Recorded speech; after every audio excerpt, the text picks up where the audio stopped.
All right, good morning, everybody. My name is Joe Siegel. I'm the Director of Research here at the Africa Center for Strategic Studies. And on behalf of all of my colleagues at ACSS, I am pleased to welcome you to this morning's roundtable entitled Africa's Security and the United States, Converging Interest and Expanding Partnerships.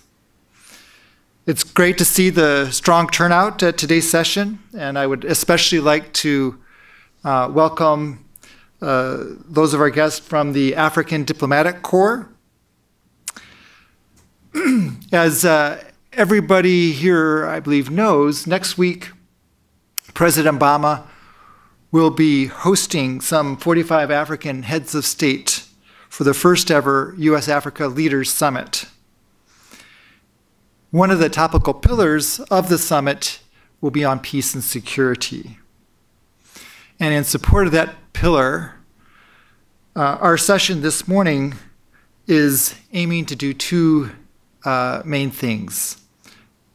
Our first objective is to provide a platform where African practitioner scholars who are grappling with some of the security challenges that the continent faces can share their perspectives on the complexity and diversity of these challenges.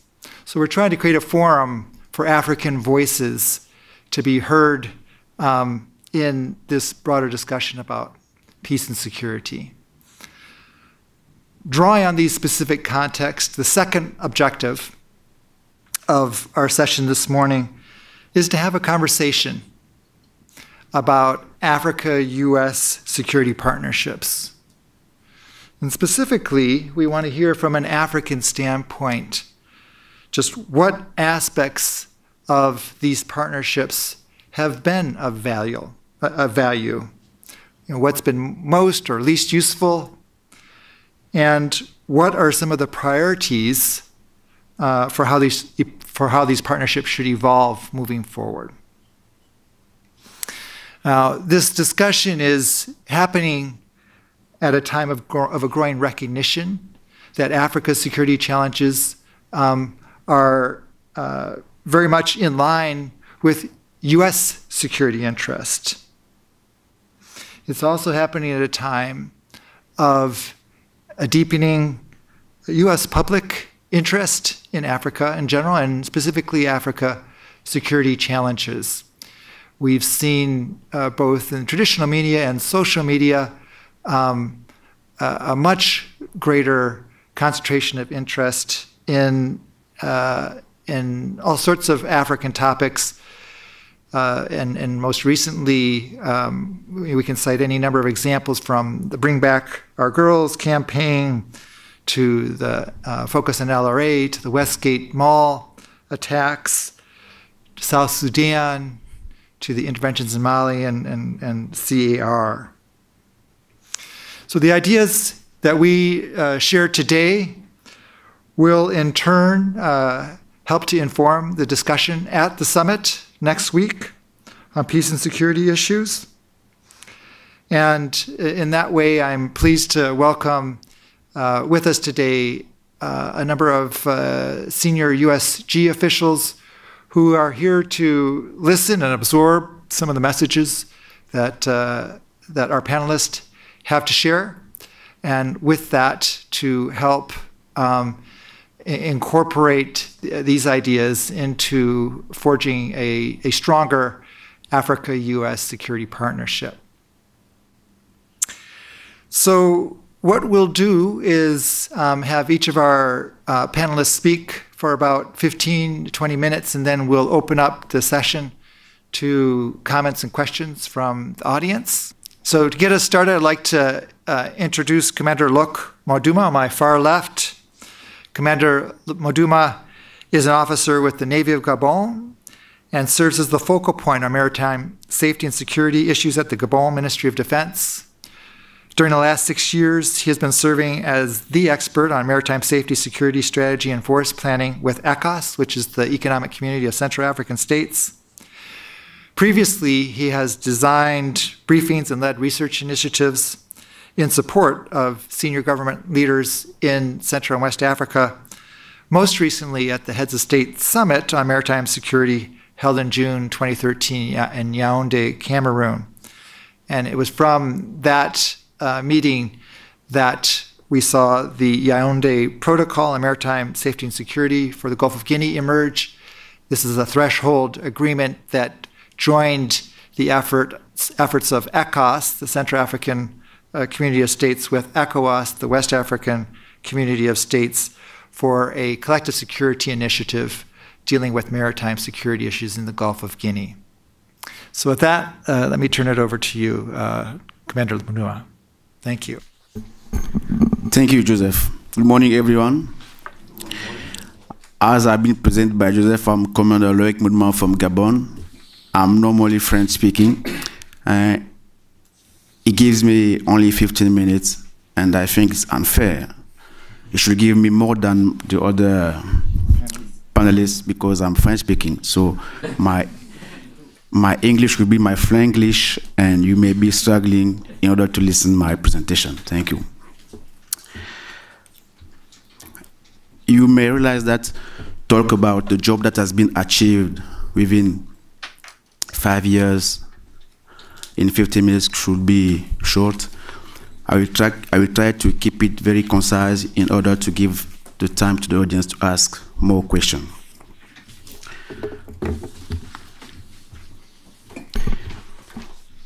In its broader current definition, the Gulf of Guinea goes from Cap Las Palmas to southern of Angola to the Namib River. It does provide a synthesis of West Africa and Central Africa by its central component. It enjoyed a strategic position which brought it into contact with other sub-regions of Africa. According to the McKinsey and Ernst & Young Institute recently published, the economic performance of Africa since the turn of the 21st century has been remarkable, even in the aftermath of the global financial and economic crisis. Growth has averaged 5% per annum over the last decade, consistently outperforming global economic strength. Indeed, the rapid growth occurred alongside a decline in conflicts, improved institutional and regulatory quality, and the emergence of increasingly accountable and democratic government, as well as a better governance. Talk about the maritime resources and opportunity in Africa. The long and open 3,000 nautical mile coastline of West Africa is rich in hydrocarbon, fish, and other mineral resources. These attributes provide immense potential for maritime commerce, resource extraction, shipping, and development. Shipping container in the West Africa region grew 40% annually between 1995 and 2005. Much of its oil and mineral production continues to feed the energy requirement of Africa, Asia, Europe, and the United States of America. In short, West Africa depends on the sea for economic prosperity and development. What is the problem now? Since the year 2000, we have noticed an increasing activity of piracy attacks on the high seas and even in Ireland. This represents a growing threat in this part of the world. These acts of piracy are characterized by the diversion of tankers whose cargoes of crude oil are brought into pirate refineries as the work of a crime syndicate operating this part of the world. The loss of oil revenue caused by these attacks represent a significant decline in oil revenues for many countries in the sub-region. A major crisis in this sector will have incalculable consequences for their economies and hence their political stability, because most of them depends at 60% on the GDP from oil. The hostage taking of oil operators for ransom is also perpetrated by the French groups as a sign of dissatisfaction within local communities facing growing inequalities and marginalization. Within the year 2013, 1,800 seafarers were victims of attacks. Similarly, the increase in attacks has caused maritime insurance companies to raise the risk premium for ships traveling in that region, raising the cost of all goods and having a severe economic impact on West African economy. Illegal, unreported, and unregulated fishing is an important protein source. The lack of fish due to poaching will lead to food insecurity. So it's a threat to national security in that part of the world. The region is suffering losses estimated between 18.8 million and $1.58 billion per year due to illegal fishing. Drug trafficking from Latin America countries embarked on large industrial trailers are passed through sub-Saharan Africa, where the state is completely absent at sea. The illegal immigration is still going on over there. In the short, the Gulf of Guinea is now the most insecure waterway globally. Pirate attacks in the Gulf of Guinea is mostly oil-oriented and also tended to be more violent than off of the coast of Somalia. The problem is worse than just because African countries haven't yet established a control over the West African maritime waters. This maritime domain awareness is really wide because the states are really absent at sea. Some progress have been made by the country and the regional economic communities. During the last year, 2013, as Joseph said already, we organized a summit that brought 25 countries to discuss about maritime issue. And this showed us the willingness, the political willingness of head of state to do something concerning the maritime security. And we signed the code of conduct. We signed also the regional political declaration and the memorandum of understanding between ECCAS, ECOWAS, and Gulf of Guinea Commission. At the sub-regional level, within ECCAS and ECOWAS, we have established two different operations called Zone E and Zone D. These have consistently reduced the pirate attacks in that area. In 2011, we are facing 39 attacks.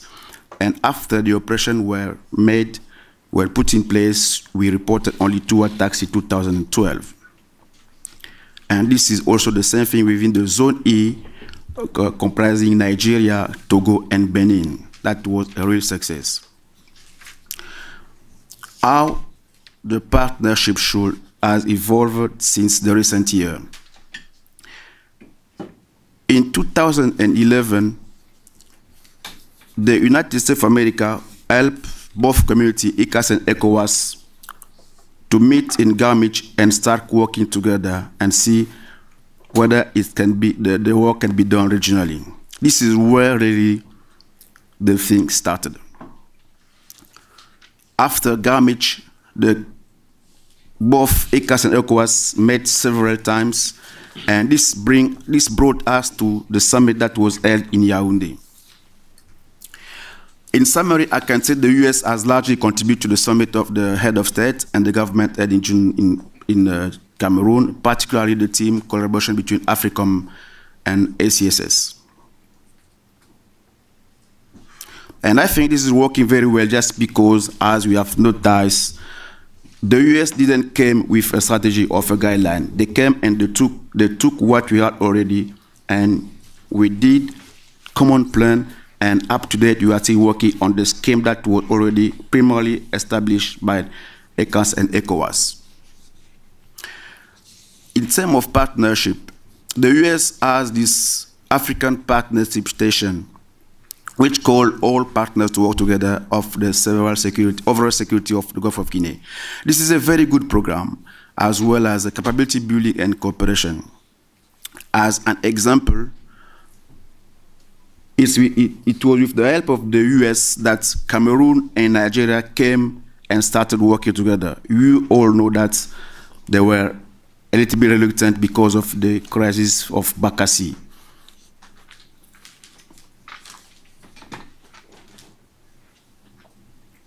Since 2010, the U.S. has been funding some multinational naval exercises that have been involving many countries and even European countries. All these exercises are taking place in countries of ECCAS or ECOWAS. I think the U.S. should keep helping Gulf of Guinea countries on the implementation of the Code of Conduct signed during the summit in Yaoundé. This Code of Conduct is very important because it's the legal frame we are still looking for. So it's very important, and up to date, it has not been yet implemented. The European has set a special program called CRIMGO, but it lacks of a poor implementation because when they did the plan, they didn't call the African experts to work with them. We are still waiting a lot from United Nations because since the resolution 2018 and the resolution 2013, nothing has been done really by the United Nations. Let's talk about some priority areas in which this partnership should evolve. During the last 4 years, the U.S. has helped discussion at the ops and tactical level. But we need now to improve the African Partnership Station Forum and present it at the political and strategic level. And the U.S. could show to the individual countries how to develop national maritime security strategies, assessment, action plan, funding mechanism. This is what they're already doing. Unfortunately, many states don't have the feedback of the minister on some decisions they may have been taking concerning the matter. So a better case needs to be made for the president to understand the importance in investment of each country's on maritime safety and security. I just want to say that at that level, the APS, African Partnership Station Program, should move a little bit up because we have been working at the up national level, but the problem of make funding in Africa comes to the ministerial level and even the president's level. So the existing forum is still good and can keep going on, but we need to bring the discussion at another level.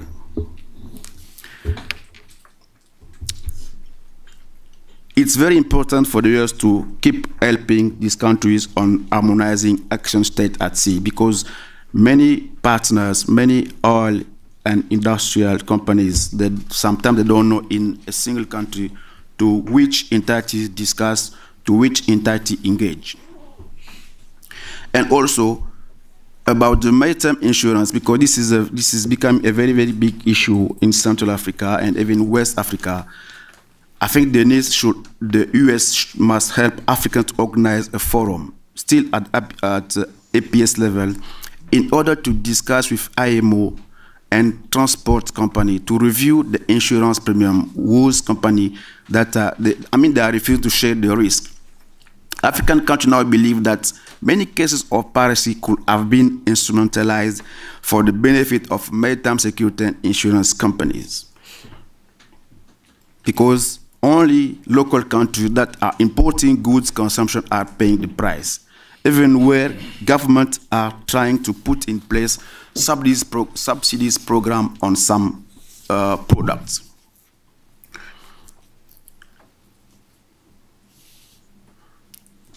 And African ACSS, as they are already doing, should provide more technical assistance focused on maritime security sector reform program. So we need to engage a large reform programs in Africa because this touch mostly the maritime governance and the maritime economy. I want to tell you that I've been in most of these countries and most of them don't have any maritime economy program. Probably because they don't know the revenue that can be made from this maritime economy. So this is a very, very, very important point, as well as on the Maritime Civil and Criminal Authority. African maritime border in that area are not well yet determined, and the deep offshore oil program on which many countries are now relying for boosting up their economy could lead once again to some disputes. So we need to determine our borders, maritime borders in Africa. And I think the US can help and can do a great job in that area. I'm an expert, so I'm not a politician. You may be a politician, so I want to take this opportunity to give you my question so you can ask this question to the politician. Probably in 1 week because I don't have the best position to do so. I started by an economic introduction because I wanted to lead the discussion to some areas. Many African countries have declared a strategic developing plans called Plan stratégique. They call it Plan stratégique du Gabon, Plan stratégique du Congo, Plan stratégique de Guinée, and so and so and so. But if you read all these strategic plans, they all depend at least at 60% on the revenue from the offshore. And most of the head of state, they may know that their maritime environment are not secure. How can they achieve these plans if they don't secure this maritime environment? The War Risk Management and Risk Assessment groups have declared this zone as a war zone, and head of state don't at least care about the fact that the people is struggling on buying imported goods. They are trying to put some subsidies program, but they don't know the real origin of this increasing the price. Why the price are increasing? Sorry. As I said previously, no single country in that area can say they have a structured maritime economy. They don't have.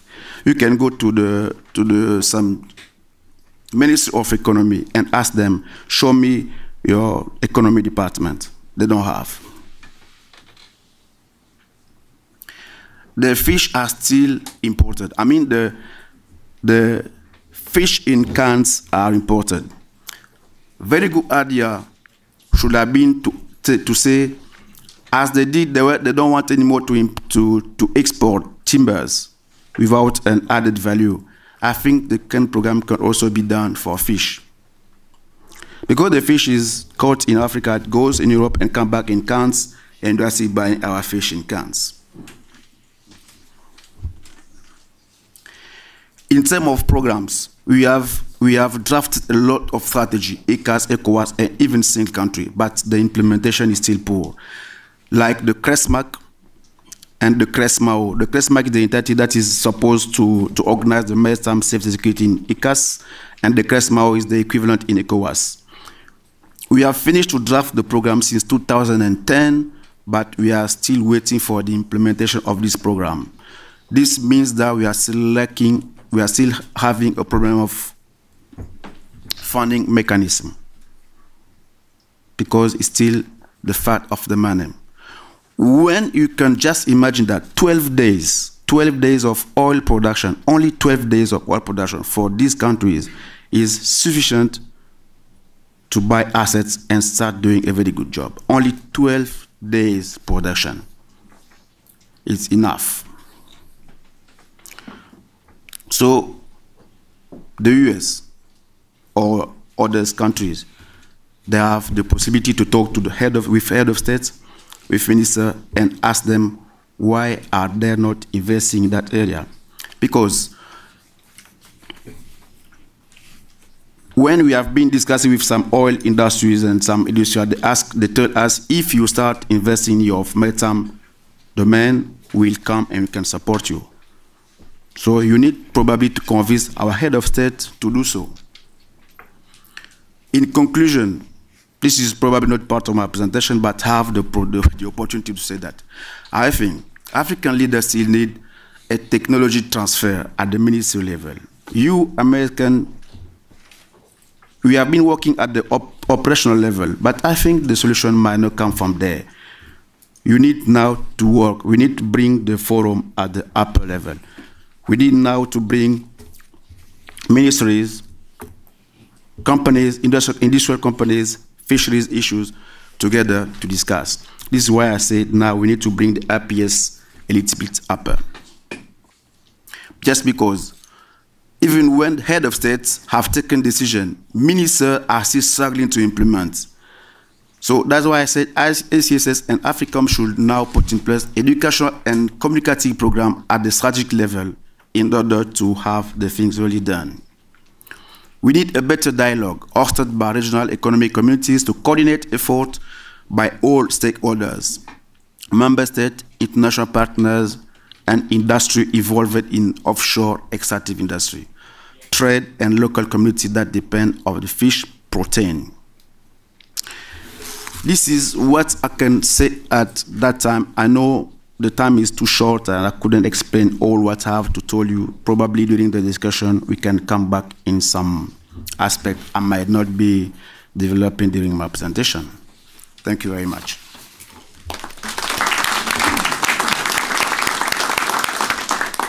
All right, thank you very much, Loïc. And you kept close to time for a French speaker, so very impressed. All right, Loïc makes a number of great points that helps kick us off for this discussion. He started off by just clarifying that we're dealing with a maritime domain where the states are absent at sea, and that's the start of the problem. We don't even necessarily know all of the losses that are realized in the region.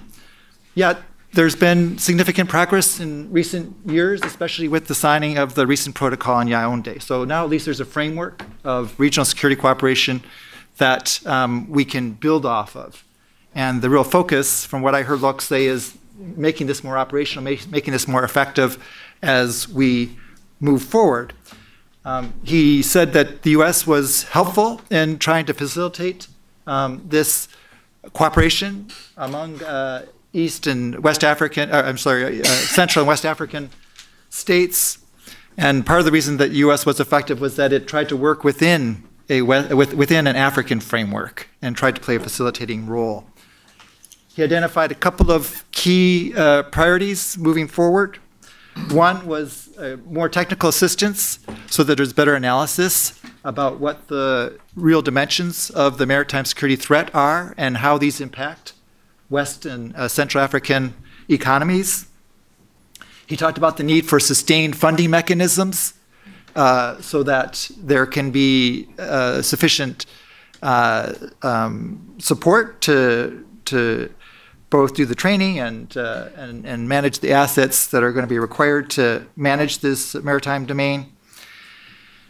He talked about requesting U.S. help to use the U.S. platform in its dialogues with African heads of state and in other international fora to help underscore the vitality of this issue, and that with the U.S. Voice adding its weight to that debate, that it will help accelerate the political will that's needed to be created to deal with this issue within Africa.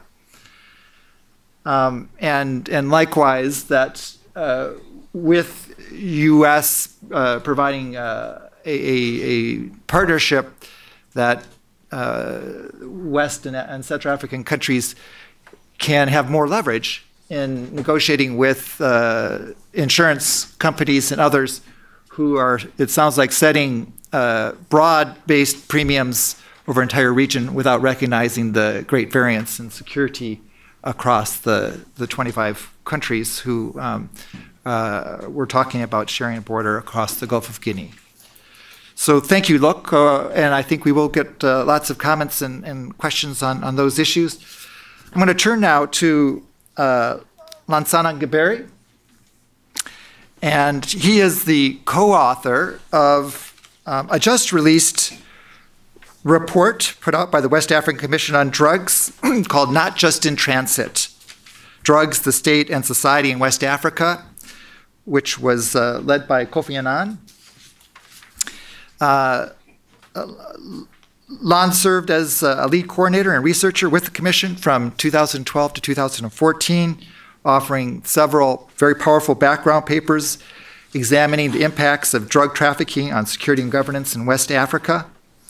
In addition to his work on the Commission, Dr. Gaberi is the coordinator and finance expert with the UN Security Council panel of experts on Liberia. So with that, let me turn it over to you, Lance.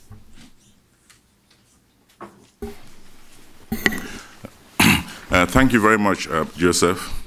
I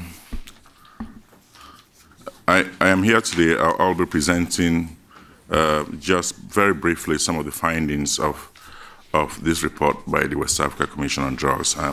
That's the report. It is also on our website. We've actually sent copies here which didn't arrive on time, but you can read the full report on our website. So I'll speak very briefly about the Commission, what it does, and some of my own impressions writing this report.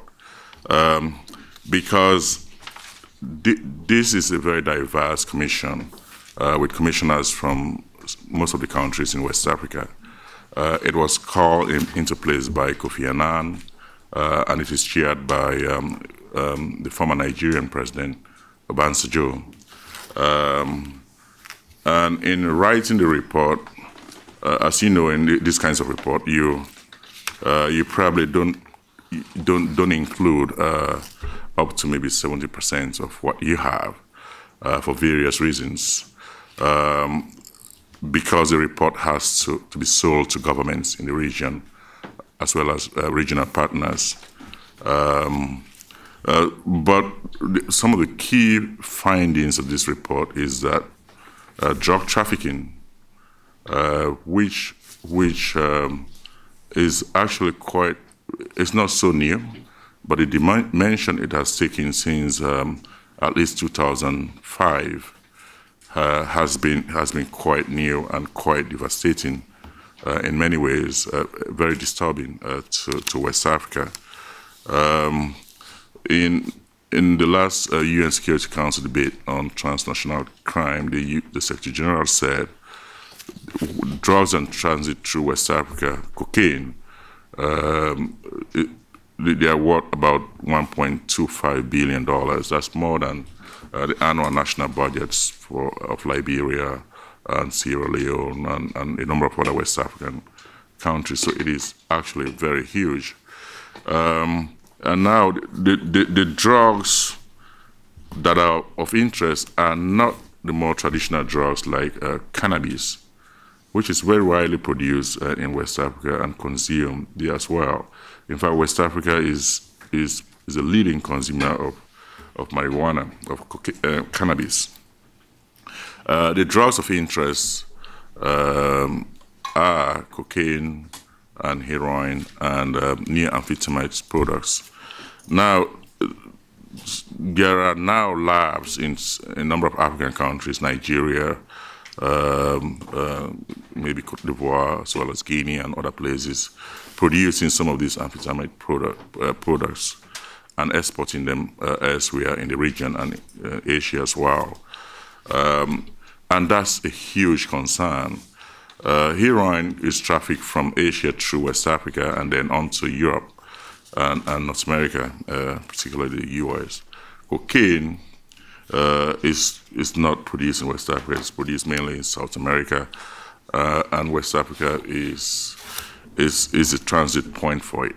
Now, the report says not just in transit, and that's because we drew from the experience of other regions of the world, the Caribbean, for example, which began as a transit region for cocaine from South America to the U.S., but then increasingly because traffickers tend to pay their local couriers in kind rather than in cash, the drugs are sold on the streets, and then you had a huge consumer population in those places, and that's exactly what is happening now.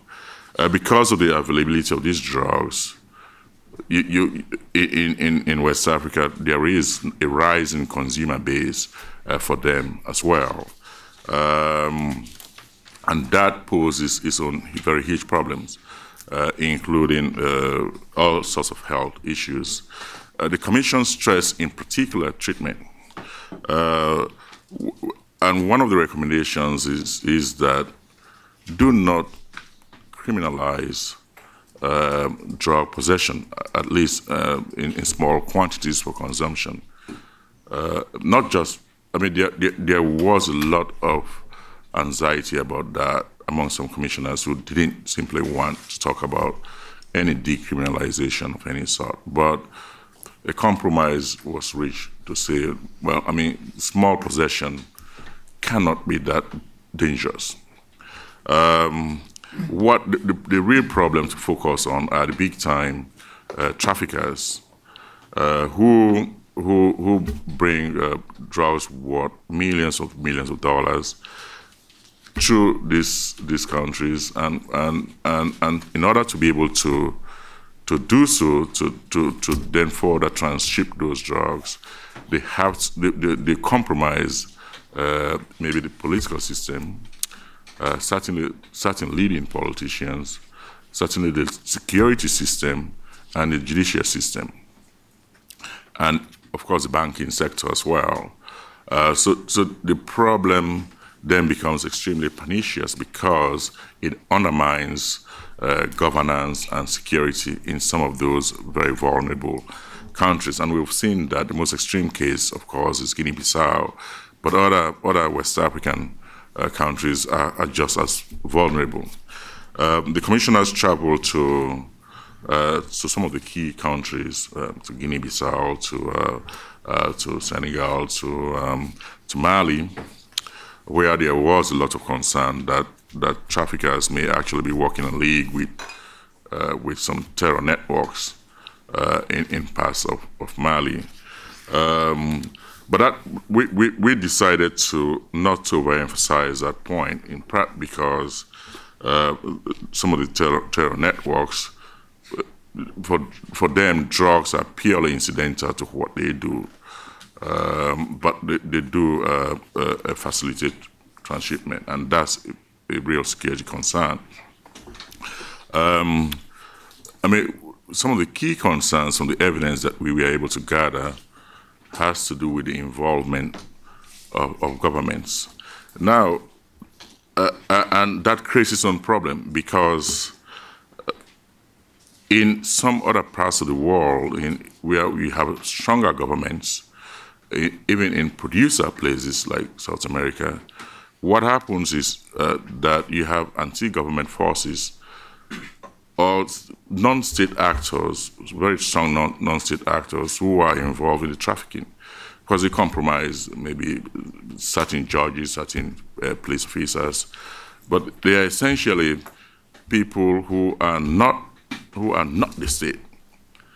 And so the governments in those places feel at risk of these forces. And so there is a more concerted effort to combat them with external assistance. In West Africa, on the other hand, the logic and the logistics of drug trafficking is such that, at least at this point, traffickers feel better off to work with the government some government agencies and not against them. So it is for them a fairly low-cost operation. They are not. They don't align very overtly with the opposition to the government. Instead, they get agents within the government, including government ministers, including the police and the security agencies, buy them over, and then they facilitate the shipment, which is why few West African governments feel particularly vulnerable to drug traffickers, because that's another level of partnership which we don't want to talk about. It's not the partnership that Joseph and others have been emphasizing. So there is that kind of partnership which is extremely disturbing. But increasingly, what has been happening, where you have certain governments that actually take a stance against traffickers, the traffickers also go through opposition political parties with a view to funding them. And once they get to power, of course, they feel beholden to the traffickers. And that has happened in a number of instances. I'm not going to name names, but the allegations fly around. We had a number of real circumstantial evidence as well as evidence from interviewing people within many of these countries. But the bar we had for this inclusion of information in this report was so high that you don't name names until it is judicially verifiable.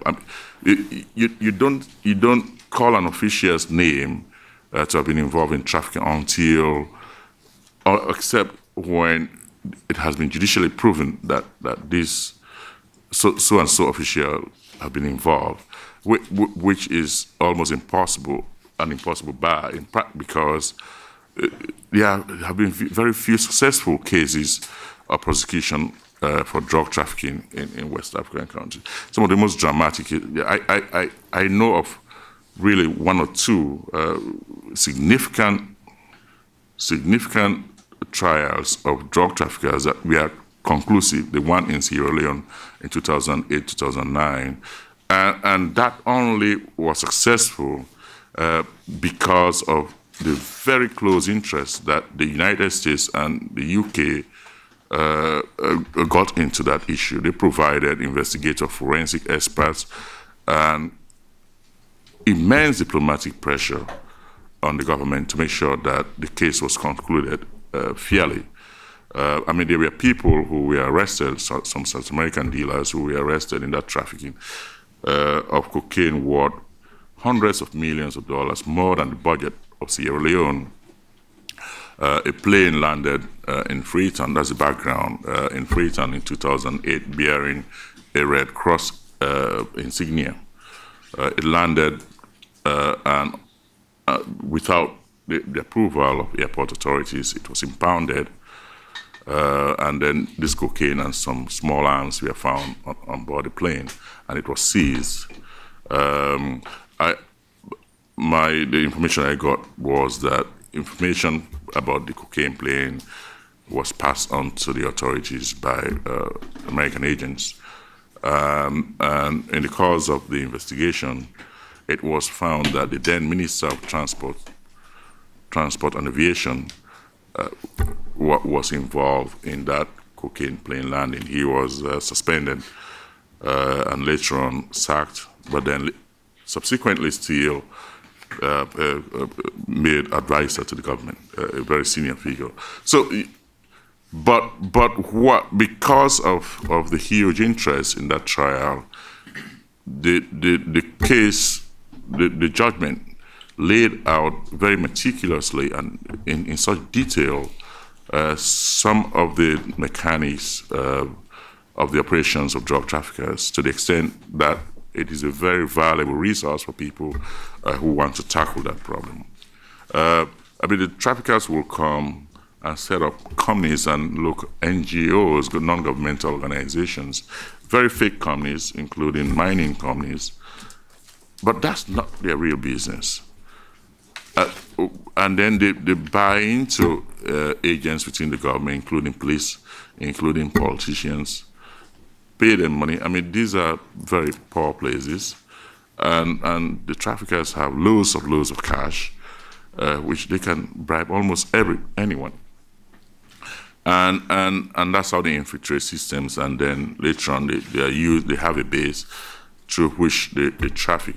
Now, the commander spoke about some of the maritime issues with respect to piracy and other illicit activities. One of the, and this is my other hat. I am coordinator for the UN panel of experts on Liberia. And Liberia, we've had a lot of concerns about drug trafficking in Liberia. I mean, I just came back from Liberia last month.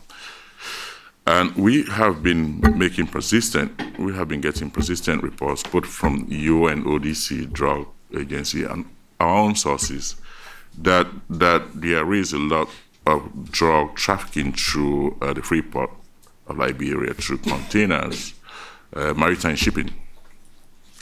In part because you don't have a lot of direct flights from West Africa to, say, to the U.S., but there are quite a lot of direct flights from West Africa to Europe.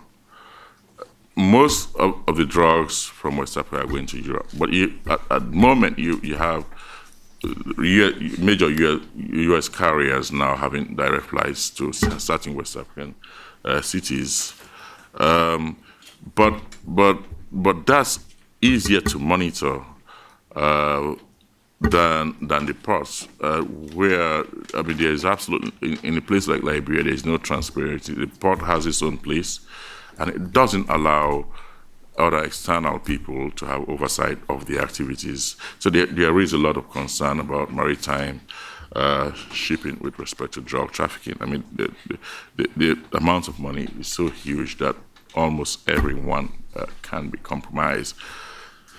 Now, I started by mentioning, and that's playing on, drawing from our report, that this is not just a problem of transiting. There is now growing consumption, and that means that there is a problem in terms of the criminal justice system. There is a problem in terms of health, including possibly mental health at some point. And in our report, the commissioners laid great emphasis on treating drugs consumption not as a criminal offense, but as a health issue. And there was also a concern about not importing the field war on drugs from South America to West Africa by militarizing combating of traffickers. But some of the key instruments to even legally handle the problem are lacking in some West African countries, including drug legislation. When the cocaine plane was arrested in Sierra Leone in 2008, there was no law against narcotics drugs. I mean, they had laws relating to pharmaceutical drugs. So they had to pass a law in which they used to retroactively to try those people. Liberia, at the moment, they passed a legislation on drugs, but the president hasn't signed it yet. Up to 2 weeks ago, when I checked. So at the moment, currently, they use all kinds of old pharmaceutical laws to arrest traffickers. And one of the things, and Liberia is one of the cases where you have an extremely strong partnership with the United States. Even the current legislation, my understanding was largely drafted by U.S. The Drug Enforcement Agency people, and they are very present in Liberia. And it seems to me, from my own view, and I work on Liberia for the past years, only that the presence of those agents and the large U.S. embassy has prevented Liberia, and maybe the presence of the United Nations has prevented Liberia from ballooning into something close to a narco state. But even with that presence, Liberia continues to be a target of drug traffickers. I mean, you look at the record of, which I did when I was in Liberia last month, of seizures. I mean, these are small scale at the moment interdiction, mainly through the airport, from commercial flights, of people with say heroin or cocaine worth 500,000, 300,000. That happens quite persistently, almost every month. They are apprehending one person or the other. They use very simple techniques. I mean, people come on board these planes, and these are long flights. Air Morocco, flying all the way from Brazil, then transit. And some of the people, the air hostesses are trained to look at some of these people who do not eat food or drink water, and once they report them to agents down on the ground, and once they arrest them, and they've had so many of those arrests. What hasn't happened since 2010 is the arrest of really large-scale traffickers.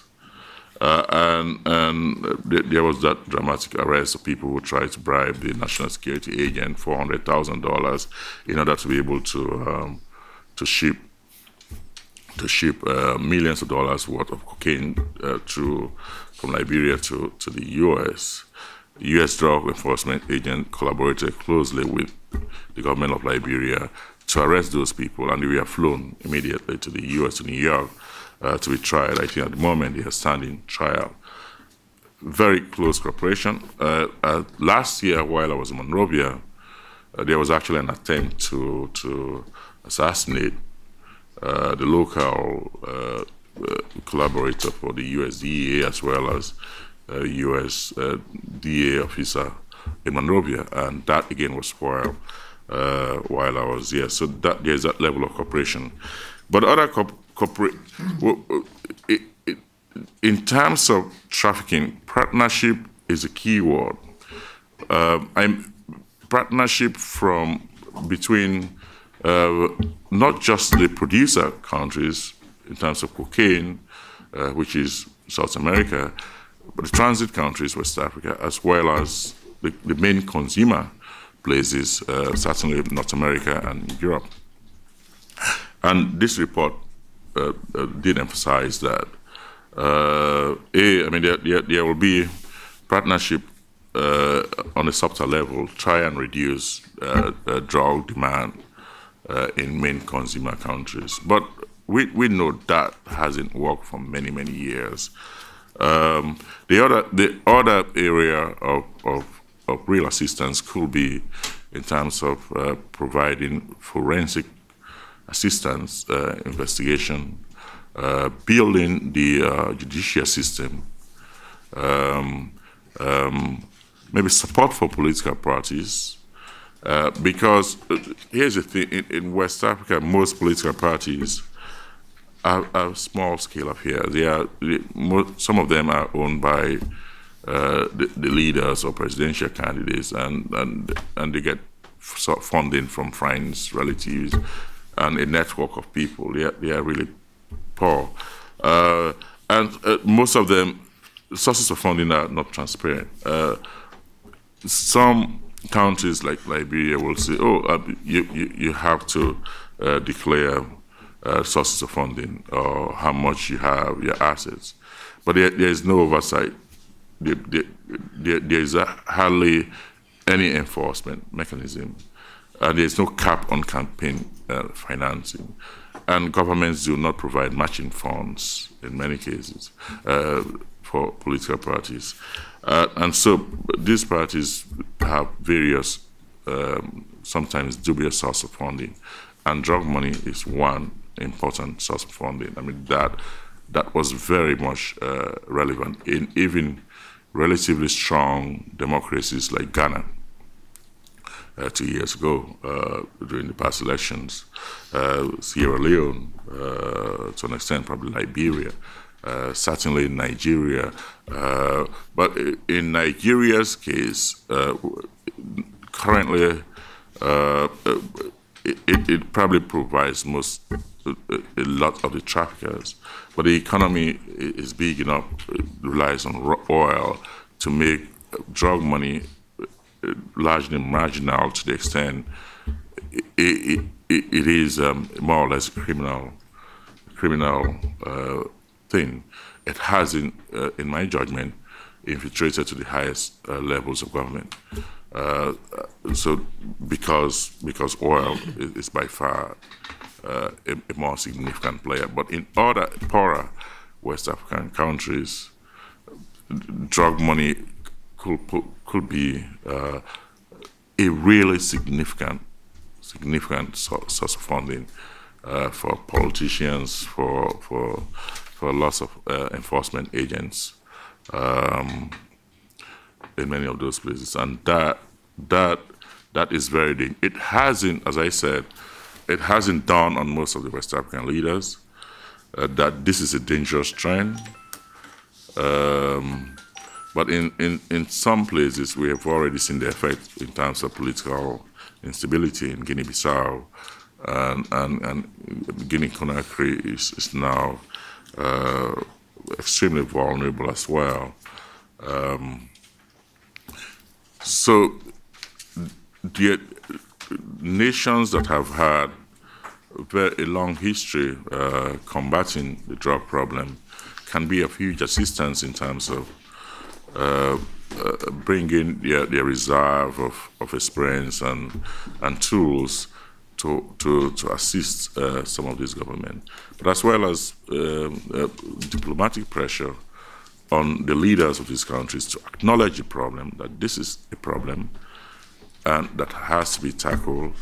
Otherwise, the idea of having a proliferation of even local drug pushers can lead to gang violence, can create immense instability, let alone the fact that drug money can compromise the banking system and can compromise the political system to the extent it loses legitimacy, and it then becomes vulnerable to overthrow by internal forces competing to have control over those very lucrative networks of traffickers. Thank you very much.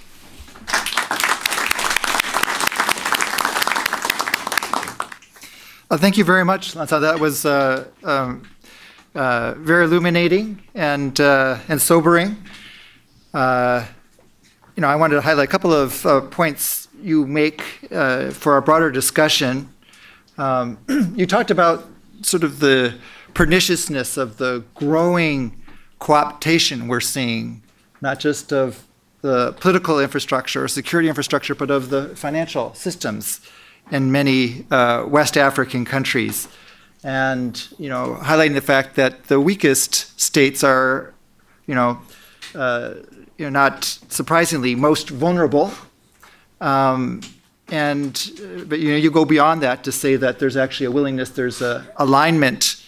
It's easier for many of these government leaders to align themselves with the narcotics trafficking networks rather than to try to confront them because of that weakness. And you emphasized a number of important means of partnership that have been going on and that should be expanded.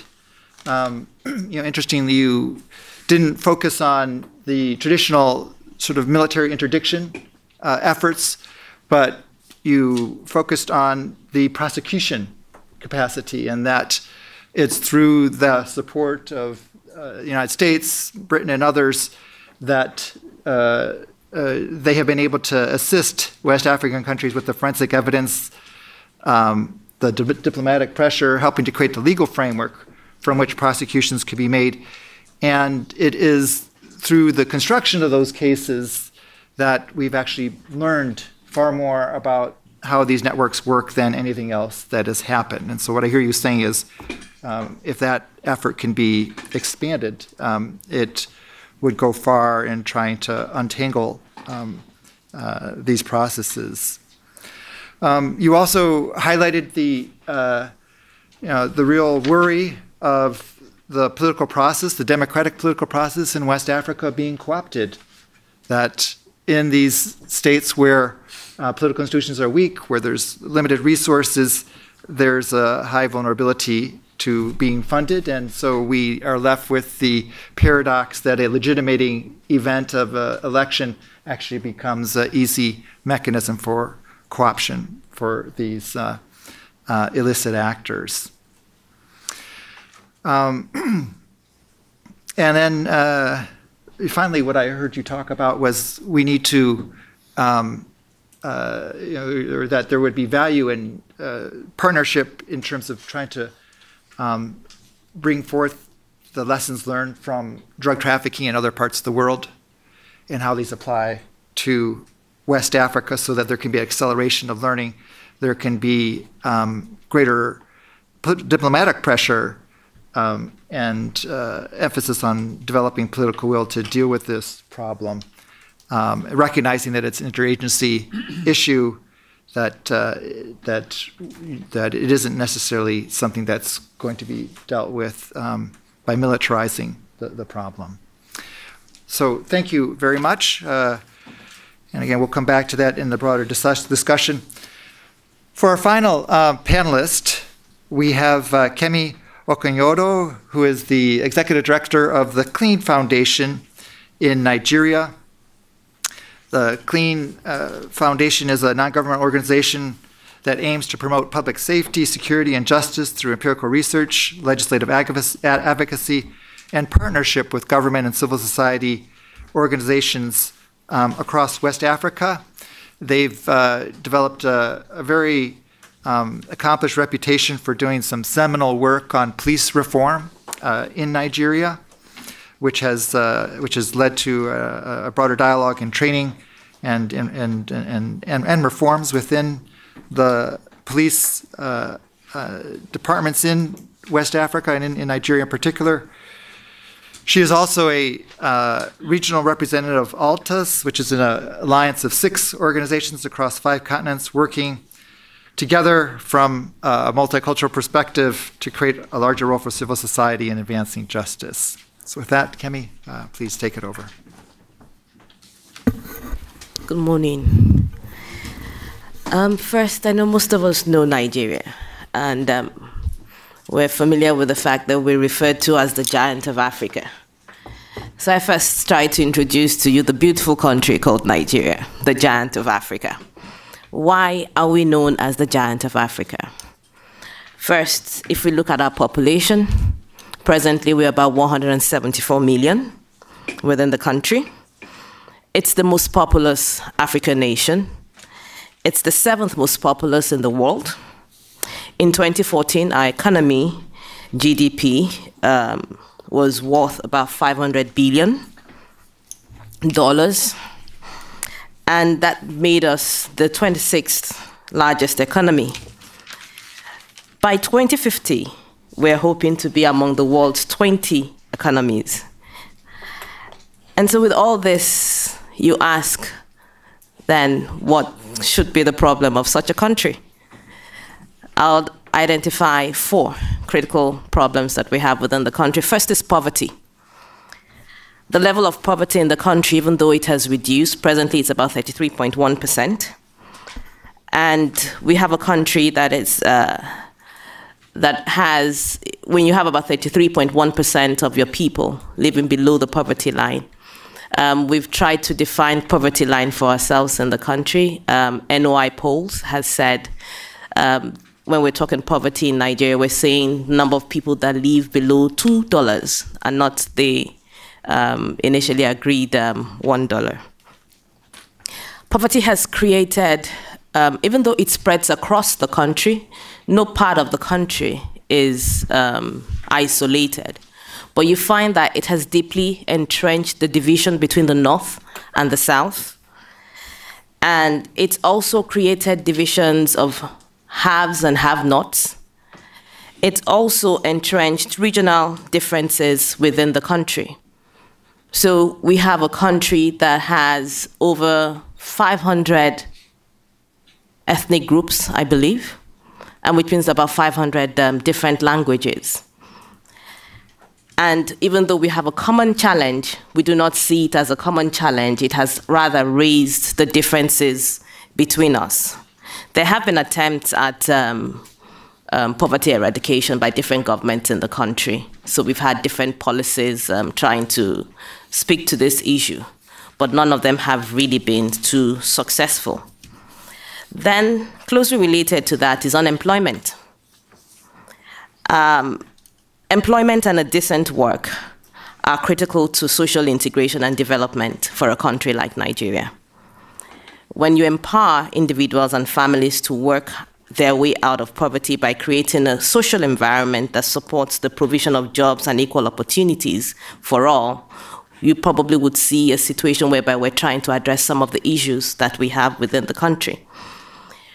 When you have a system or a country that gives opportunity for employment and decent work, and I keep stressing decent work, chances are that issues relating to social exclusion would be addressed, because rights to work, access to social protection, and social dialogue are integral for social cohesion, and therefore marginalization and exclusiveness would be addressed as we go along.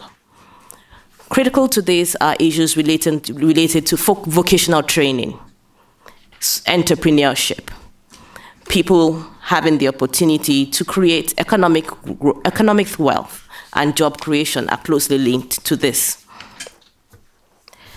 The implication of unemployment in the present security challenges we have in the country are related to increment in young persons that are getting more involved in activities related to irregular threats that are transnational in nature, as my colleagues have highlighted, drug and human trafficking, criminal activities such as armed robbery, kidnapping, and evolution of false religion. That's what I call it. So you find emerging trends of churches and mosques all over the places. You have young people that have left school how many years back, setting up churches and ordaining themselves bishops. I'll speak from the Christian perspective because I'm a Christian, but it's the same thing you have also with Islam. So you have young people that have what number of years of training, calling themselves sheikhs, roaming prophets in the north. In the south, we see them as Pentecostal churches. And what do? They preach the Gospels to people that are basically illiterate, cannot read the Bible or read the Quran themselves, and extort them for money. So back home, you'll say that one of the fastest way to get rich now is to set up a religious institution, set up a church, set up a mosque, and you have people coming to you and they pay you to pray for them. And then there is also an apathy for education and literacy for the young people. Because for those that have gone to school, that are educated, that have all the certificates, what do they have to show for it? There are no jobs there.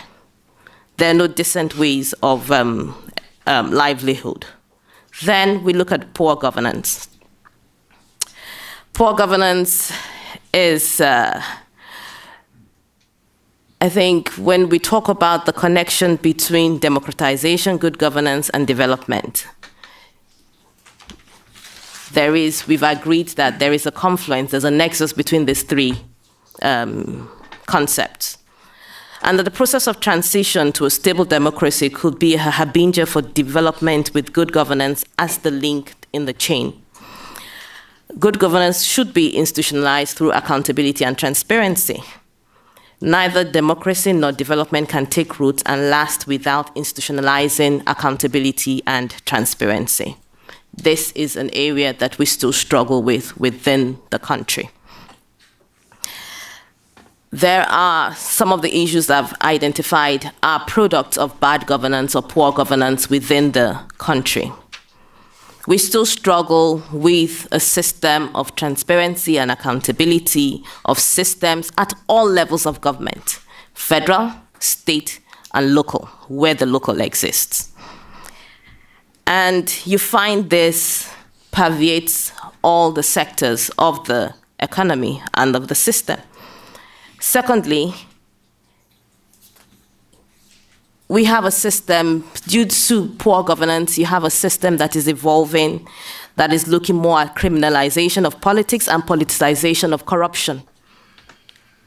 And then finally, corruption. The World Bank has given us a definition for corruption.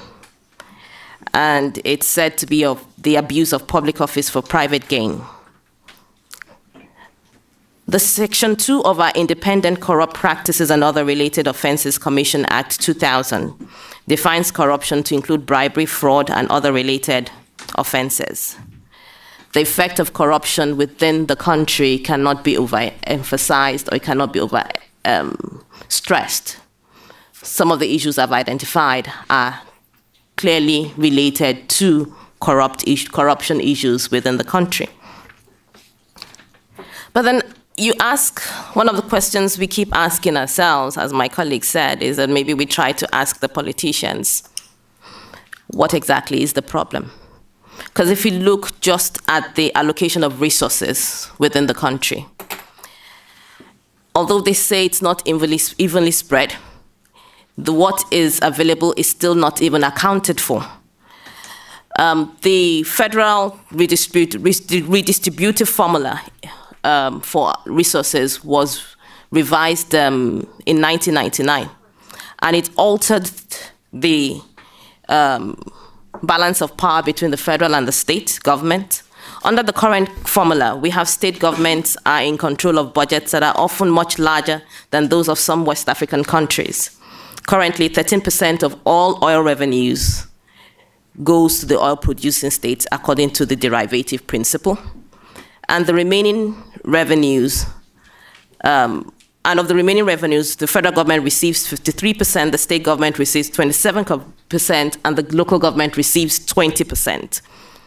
That is aside from revenues from customs, excise, corporate income taxes, which are also split along the same formula without applying the derivative principle. And therefore, it means that there is economic power with the state government, if we look at it like this. However, what we continue to see is that there is no visible difference pre this allocation process and what we have today.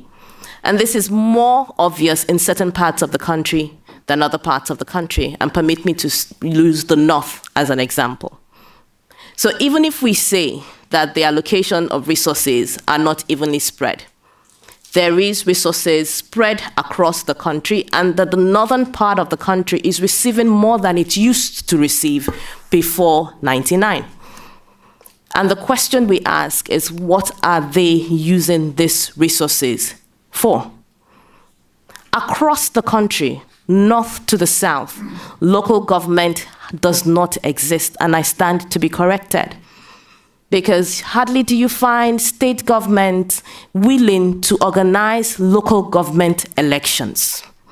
Rather, we have a system where caretaker committees are put in place and persons of favor, quote unquote, are appointed by the state governments to occupy these positions at the whims and their caprices, and when they deem fit, they remove them and put another set.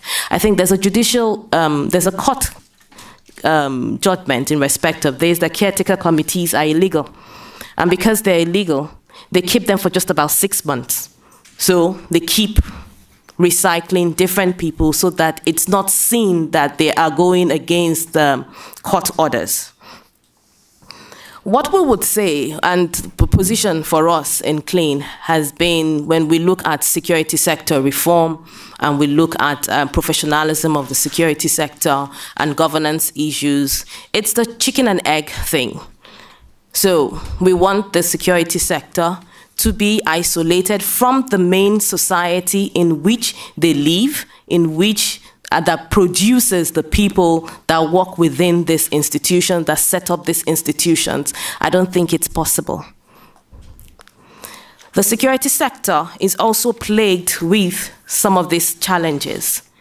And what are the challenges? Transparency and accountability, the capacity of the institutions that are weakened also by some of the issues that have been highlighted here, corruption, nepotism, politicization of the security sector. When we look at politicization of the security sector, you're looking at appointment of the leadership of these agencies. Are there clear-cut criteria for appointing the leadership of these agencies? We are not too sure. But what we're asking for is, even if it's going to be the prerogative of the president to appoint the leadership of these agencies, let there be clear-cut criteria such that anybody, irrespective of gender, irrespective of ethnic group, irrespective of religion, can fit into this position. Let it not be a solely political decision based on religion, based on tribe, or based on any other sentiment. Then we look at, I talked about the capacity of the institutions. Capacity of the institutions are constantly being undermined and weakened by some of the issues that we have identified. Education is one. The youth bulge is another. When we talk about the youth bulge, we have a population, we have a youth bulge that is about 70 to 75% of the current population of the country. So when we're talking about restless youth, some weeks back at Jaji, I was telling some of the officers that the Nigerian military is recruiting. Where are you recruiting from? You're recruiting from the same demography that Boko Haram is recruiting from. You're recruiting from the same demography that MEND is recruiting from. You're recruiting from the same demography that the police is recruiting from. So the question you ask is, what is the plan for this demography of young people? What is the nation's plan for them? Because these are the same set of young people that are dissatisfied with the system and are showing their dissatisfaction at different levels using different opportunities available to them. So when we saw the mutiny in the Nigerian military, did we bother to take an age sample of what is the demography of the people that dared to confront the system? Could it be that this is a national issue, that you have young people within the system that are not happy with the system and are confronting it at different levels? This morning, NOI polls released a finding, a special edition on security in the country. It's based on opinion poll across the country. And what Nigerians are saying is that two critical factors for the insecurity in the country. One is political interest as a result of elections, and the second is unemployment. So if the average Nigerian is raising this, how come it's too difficult for the technocrats, for the policymakers to understand this and come up with programs that would address these issues? Let me also say that the country is trying to take steps, and I must commend the government for certain steps that are being taken. We're in the process of revising our national security strategy. And for the first time, we're seeing a national security strategy that is taking cognizance of some of these non-traditional threats. We're seeing a national security strategy that is hinged on the fundamental objective and directive principles of state policy as contained in our Constitution, which means we're looking at issues relating to national ethics of discipline, integrity, dignity of labor, social justice, tolerance, self-reliance, integrity, enhancement of creativity, innovation. I mean, these are things that speak to young people within the national security strategy. Then there also, with the national security strategy, there's a layer of oversight being embedded in it. But the oversight mechanisms that are being focused on are the oversight mechanisms that are formal to the state, leaving out the media, leaving out civil society groups, leaving out academia, which still shows us how we see national security, that it's still within one of the core purviews of the state. And we're not looking at state beyond the government and its institutions and looking at the people that make up the state. The document also tries to identify the insurgent groups and has kind of made work easy for some of us working in this area, because they have defined insurgent groups to include mainly regional violent non-state actors. So you saw identification of MEND, MASOB, Boko Haram, OPC, and Ogoni People's Congress. We've also identified some of the causes, some of the threats to security, and for the first time, we're looking at issues relating to climate change, because we cannot rule out the fact that some of the clashes between farmers and herdsmen are not related to ecological changes that are taking place. So there's less grazing land, there's less water, and there's less natural resources, which is creating a clash in the public space. And this most likely would speak to our traditional fault lines of communal and ethno-religious violence.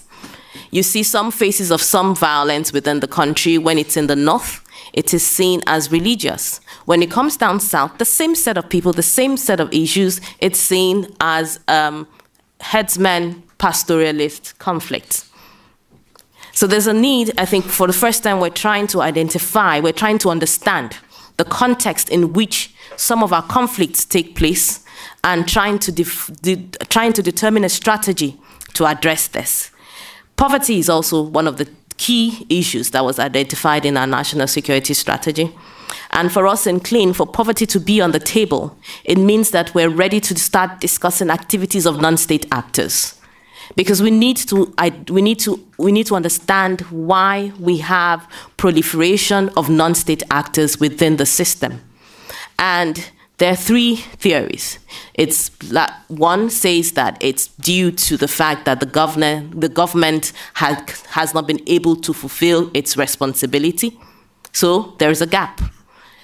There's one theory that says that it's the traditional concept of the traditional African concept of security. Every society in Africa, I can speak for Nigeria, had its own process of policing and securing its environment before we came into a modern nation. And are we saying that this traditional concept of policing and security have disappeared? I beg to say no. Because once you get to the rural community, you still see the framework very much in place, depending on the different parts of the country that you go to.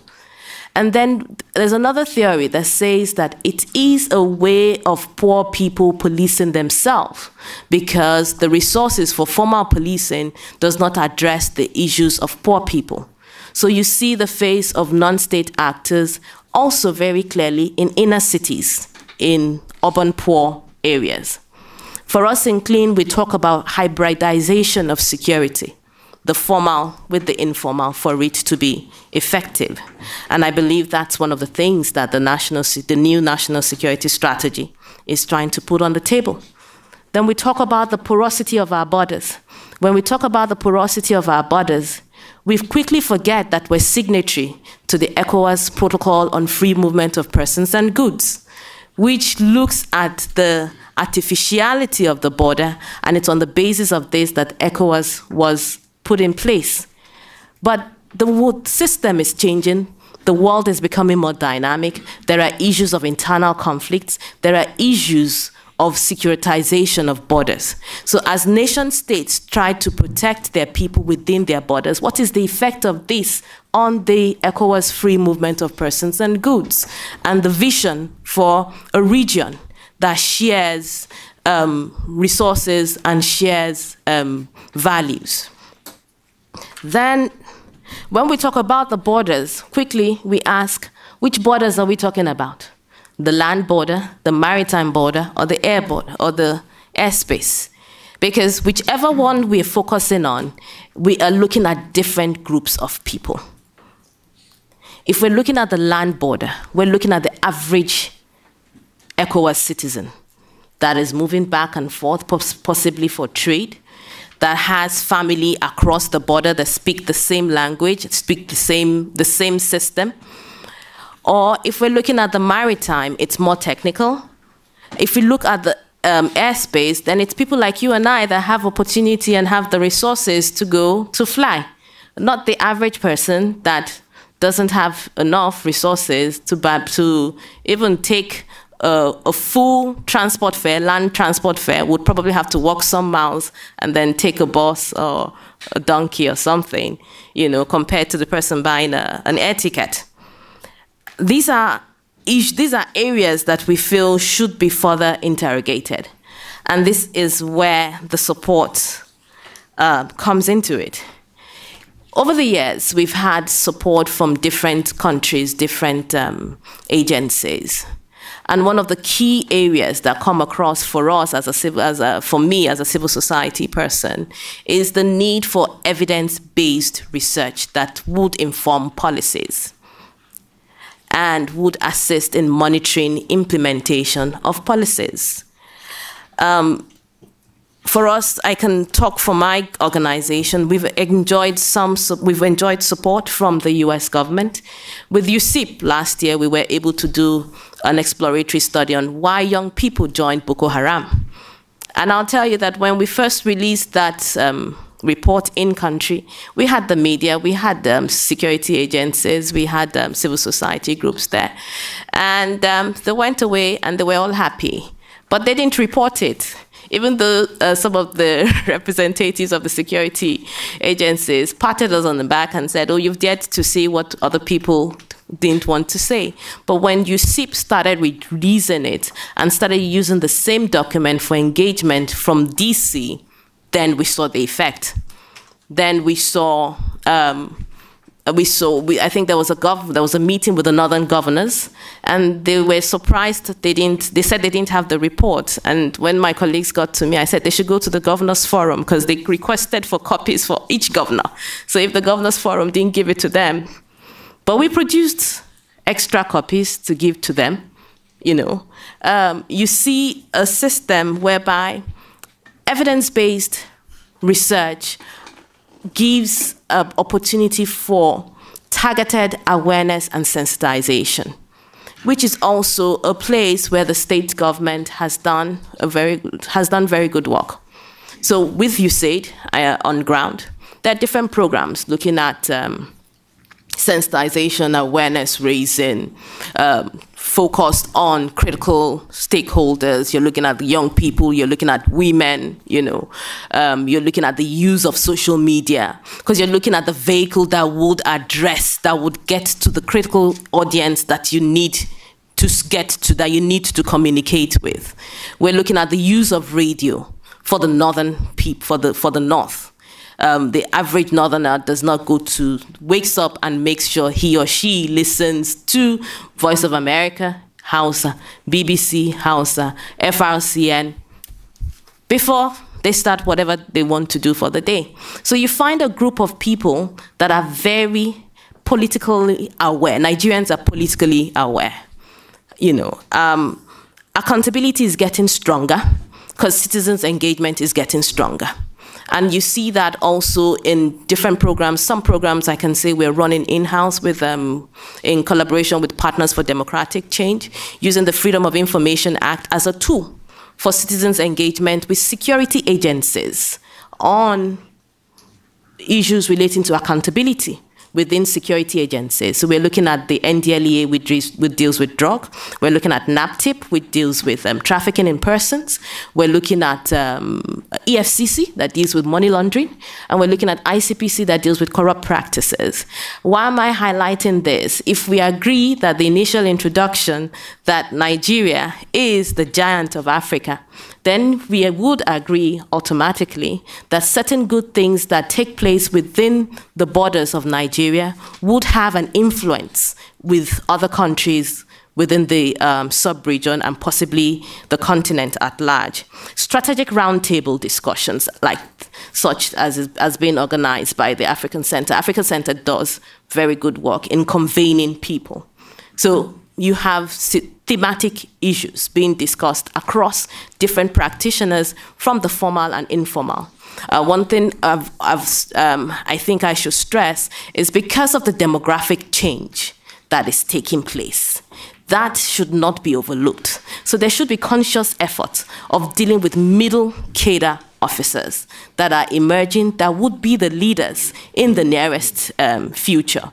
And I must say, in strategic engagement, yes, it's good, but also middle cadre engagement with middle cadre officers and young people that are coming up, that are evolving, that will take over the reins of issues within this continent. Civil-military relationship is also something that the U.S. is leading on in Nigeria. There are various programs taking place. Some days, I think some weeks back, the Joint Special Operations University organized some training for officers in Jaji, and we were opportune to make a presentation there. Where there are gaps, we cannot talk about gaps without looking at our elections, and I think that's where I'm going to round up on. when we're looking at elections, a lot of work has been done on citizens' engagement of the electoral process, citizens' mandate protection. However, internal party democracy is an area that seems like people don't want to touch, and it's an area that needs to be touched. Campaign financing is very key. My brother has highlighted that. When we have a system that throws up the wrong people from the party, the havoc has already been done. At the end of the day, people are going to vote for the people that have been presented. Permit me to use Ekiti as an example, because it's in the public space. We had somebody contest for elections in Ekiti, hanging over his head criminal charges, corruption charges. And who has become the governor-elect of Ekiti State? What does that mean? It means that if he's sworn in for the next 4 years, the immunity clause in our constitution supersedes. He cannot be tried. The court processes cannot continue. So the question we asked was, how did INEC approve of such a person to go for elections? Because it's information in the public space. So this is a critical area of inter-party democracy that needs to be looked at.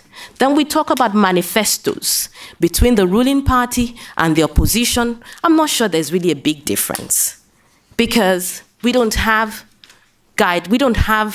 anything to hold them on to. There's no plan that one can critically engage, even such that it is reduced to pure, simple English for Pidgin English or any of the key main local language, so that when they're campaigning, the people can ask them questions.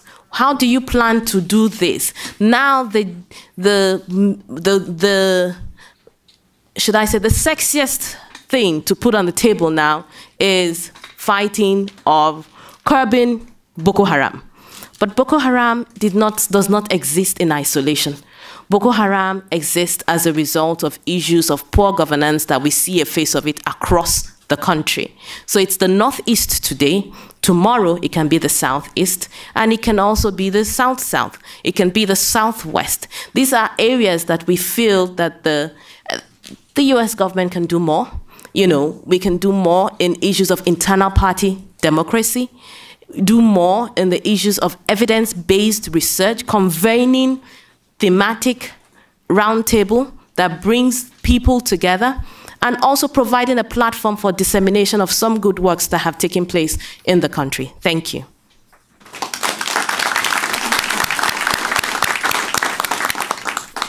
Well, thank you very much, Kemi, for that powerful presentation. And what she's done for us is really framed the whole discussion about security sector reform from a very broad lens, recognizing that in the end we can't talk about security sector reform in isolation from governance, from poverty, unemployment, from corruption. And she very clearly laid out the dynamic dimensions created by the youth bulge and the pressure this is putting on the economy and unemployment in society more generally. A couple of points to highlight in terms of partnership that I heard here. First was the value of partnerships for creating platforms, for talking about some of the good evidence-based analysis that's being done. And, you know, revealingly, both Kemi and Loïc make similar points, that the analysis may be there, but it's only when the international partner is present that that analysis gets an audience at senior level. So we have both government and civil society actors reflecting on the same challenge of how to be heard. Kemi emphasized communication strategies, that there's value in helping to work with Nigerian civil society and government actors in reaching some of the key target audiences, especially this dynamic youth group that is at the heart of so many of the security challenges the country faces. She talked about the value of strategic forum of international actors helping to bring many people together across disciplines to talk through and gain analysis and some understanding on these issues, hopefully building some consensus. And last point I would emphasize is her point about elections, which echoed Lansana's observation on the drug networking challenge as well. We don't typically think about democratization and political party reform as a security sector issue. But both of our panelists have very directly put this front and center, that if the political party process is being corrupted, then it very dramatically drains any potential political will to deal with the security challenges that we are dealing with. And so from that sense, Kemi is challenging us to redefine how we think about security sector issues. All right, we're ready to sort of open this up now, and the panelists have done a great job really following through what I asked them to do and giving us lots of food for thought. I asked each of them to be as candid as they could be, and they've come through, so thank you very much. You know, we really wanted to make this session, we didn't want to sugarcoat the issues that are facing Africa on the security front, since as we go into the summit next week, there'll be so many other competing questions out there. So we really wanted to have a hard-hitting discussion. We obviously didn't encompass all of the security challenges that Africa faces. This is just a glimpse, but it gives us a good, rich flavor of what some of the dynamics are and how partnership with the U.S. and international actors more generally are playing into addressing those challenges now and into the future. So with that, let me open it up. Again, let's have this broader discussion about what sort of Africa-U.S. security partnership exists and where it should be going. So I'd like to start with Ambassador Sidiku, and then we'll go back here. We'll take 3 or 4 questions and then get responses from the panel. Thank you very much, Joseph. And Ambassador Sidiku, just for the benefit of everybody, could you just introduce yourself? Oh, sorry, I'm Ambassador of Niger Republic in the Sahel, etc. I've been here for about 2.5 years now. And I should say you are going to be the new head of AMISOM starting next month. Yeah, that's where we're heading to. Detail. Yes, thank you so much. Joseph, this is a very enlightening panel, so to speak. I really wish we'd have some sort of same candor when our principals meet next week. And I can't be in the shoes of a principal of the USA who is going to be moderating. Because clearly we need to hear what we're hearing here. Because that's the only way to go towards genuine solutions to the kind of security issues we're facing. Kenya crisscrossed Nigeria from Umuahia to Maiduguri for many years, 6 years with UNICEF. So I see where you're coming from. I'm also convinced of one thing. Partnership with the US can help us only if and only it's regionally based or continent based. I don't see us dealing with the issues of criminal economy and trans-border insecurity, issues of lack of equipment and resources unless countries come together. I sounded like a broken record for some time in Washington, going to panels and different think tanks talking about Marshall Plan for Northern Nigeria. But when I was thinking Northern Nigeria, I was thinking Niger, Cameroon, Chad, etc. And Boko Haram is proving us right today. And 2 years, 3 years back, we should have seen this coming. I don't want to mention Somalia and Kenya, etc. Same issue. Not to mention Libya now, which is a bomb coming towards all of us. So regionally based, continent-based type of solution, which means really engaging more forcefully AU and listening to AU when AU says we need to have a capacity to intervene. Now, there is one thing that Kemi said that really come close home. And I have a question. Do you think dictatorships can function better than democracies when it comes to enlisting people, enlisting youth? I'm provocative here, but enlisting people, get their buy-in in policing themselves and policing their environment so that we don't get in a situation where people don't trust military, don't trust political figures, don't trust anybody, or where the youth is looking towards other solution than being part of their environment. It's just a question I'm throwing because, I don't know whether you speak a little bit Hausa, probably, but, we say, Barang Kakakibed is near Busashi. He who steals the royal trumpet has no authority to blow it. And the royal trumpet belongs to the people, the ones you mentioned, the informal networking, the groups, the youth, etc. How much of a say do we have nowadays? So I would like to stop at that, but it's the kind of question I have, and it's been bothering me a little bit. But again, hopefully we'll have candor when they come, because the other thing, you guys have got 15 minutes to talk. Each of them would have 3 to 5 minutes. Thank you. Okay, thank you. I guess that means that the rest of us need to keep talking in between. All right, back here, please. Hello, my name is Kalilu Tutangi. I'm a freelance journalist and currently communications director of the main opposition, Sierra Leone People's Party, which is a pro bono position I use to help them articulate an alternative vision.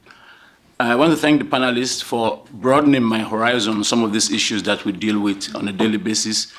And I also want to thank them personally for reaffirming my long-held belief that most of these issues that we are talking about today speak to the quality of our governance in Africa and also the character of our politics. Because come to think of it, most of these issues, including Boko Haram and extremists, although they have been hijacked by criminals and extremists, as we call them, but they actually go to the politics of our countries. Because in West Africa, most of Africa, the government is the biggest employer, and the government allocates the resources in all of these places. So we talk about the Niger Delta thing. It was all about resources. We talk about what's happening now in Boko Haram. It's mostly about resources. So much as it's very important for the U.S. to summit with the leaders, which means the heads of states and the presidents, I think this leadership, the African Center, should help the U.S. to broaden this definition of leadership to include the opposition, because under normal circumstances, the opposition should be a government in waiting. And it is also the schisms between the ruling parties and the opposition parties that help to inflame some of these crises that we find in Africa. And also, the U.S. should also summit with the civil society groups, including the media, because it is our reportage of some of these issues, the way we report some of these issues, give the shades and the colors to the conflicts that we have in Africa.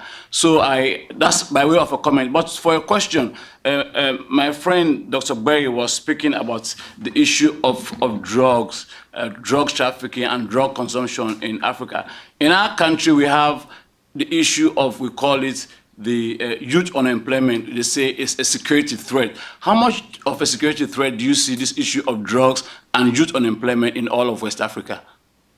Okay, thank you. Let me take a couple questions over here, and then we'll go there.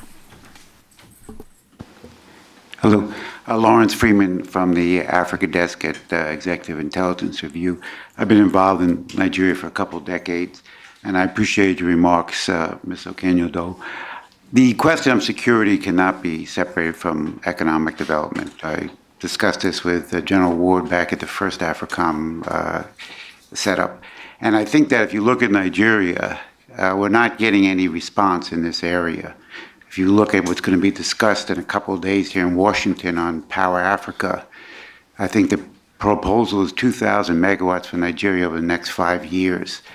Nigeria has about 4,000 megawatts for 175 million people, about 25 watts per person. If we were to take Nigeria to an American standard of 1,400 watts per person consumption, Nigeria would need 250,000 megawatts. That's 20 times what's being proposed, so or some percentage of that. So unless we tackle these problems with the youth in the future, and there's not economic development which requires energy, then most of these suggestions and solutions are not going to work. And I've seen nothing coming from the PDP on this question. I've seen nothing coming from the APC. And frankly, I've seen nothing coming from the United States on this area. So I would appreciate your remarks. Also, one factual question. What is the number of people between 24 and 16 now in Nigeria out of, is it, I'm guessing 55 to 60 million estimate, is that about right? Okay, but if you could address the larger question, I appreciate it. Okay, we'll take one more question back here and then we'll turn it to the panel. Well, thank you so much, Joseph, for having us here. My name is Aminu, I'm a concerned African. I recently noticed two trends about U.S. Africa engagement, which are highly unproductive. Is for Africans to come here and complain about their government, or for Africans to come here and beg for U.S. help. And I think the U.S. is not Father Christmas. I think if you want the U.S. to listen to you and take your issues seriously, you have to show how that is connected to the interests of the U.S. And I think the U.S. foreign policy has always been, I think what we have seen is it is driven by interest. So when we talk about security, and I would like to ask each and every one of you one question. So I have 3 questions. On maritime security, I will be brief. On maritime security, the U.S. has cut on its import on foreign oil. And how is that going to affect the policy of the U.S. towards the Gulf of Guinea?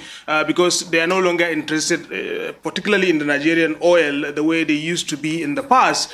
And if you look at oil theft in the Niger Delta area, we accuse the militants, but it's not the militants that they are doing. This is an organized crime, mostly supported by the government. And how do we solve that kind of problem? So that is on the maritime security. And Kemi, you spoke brilliantly, and I'm happy to say, as a Nigerian, I'm proud of you. But I have one question. There is a law here called the Leahy Law, which prohibits the U.S. From engaging an army that is involved in human rights violation. And the evidence is overwhelming. There was extrajudicial killing, human rights violation. Even 2 days ago, the Nigerian army executed the children of one Islamic scholar, and almost everybody condemned it as an extrajudicial killing. How do you see U.S.-Nigeria partnership in this area when we have an army that doesn't respect human rights? And then finally, I would like to say that even though you made a brilliant argument that we should not overemphasize the connection between insurgency and drug trafficking, just yesterday there was a suicide bomb in Kano, and it was a woman actually who was just 18 or 19. And the evidence about suicide bombing in Nigeria recently shows that most of these people that are engaged in this actually use drug. So there is evidence of drug use among the insurgents. If you look at the nature of the crimes they commit, actually are crimes that are largely induced by drug. Do you think that we shouldn't be paying attention to that in light of this evidence? And thank you for allowing me to ask my 3 questions, Joseph. Okay, thank you. All right, I think we'll just take these in the order that we spoke.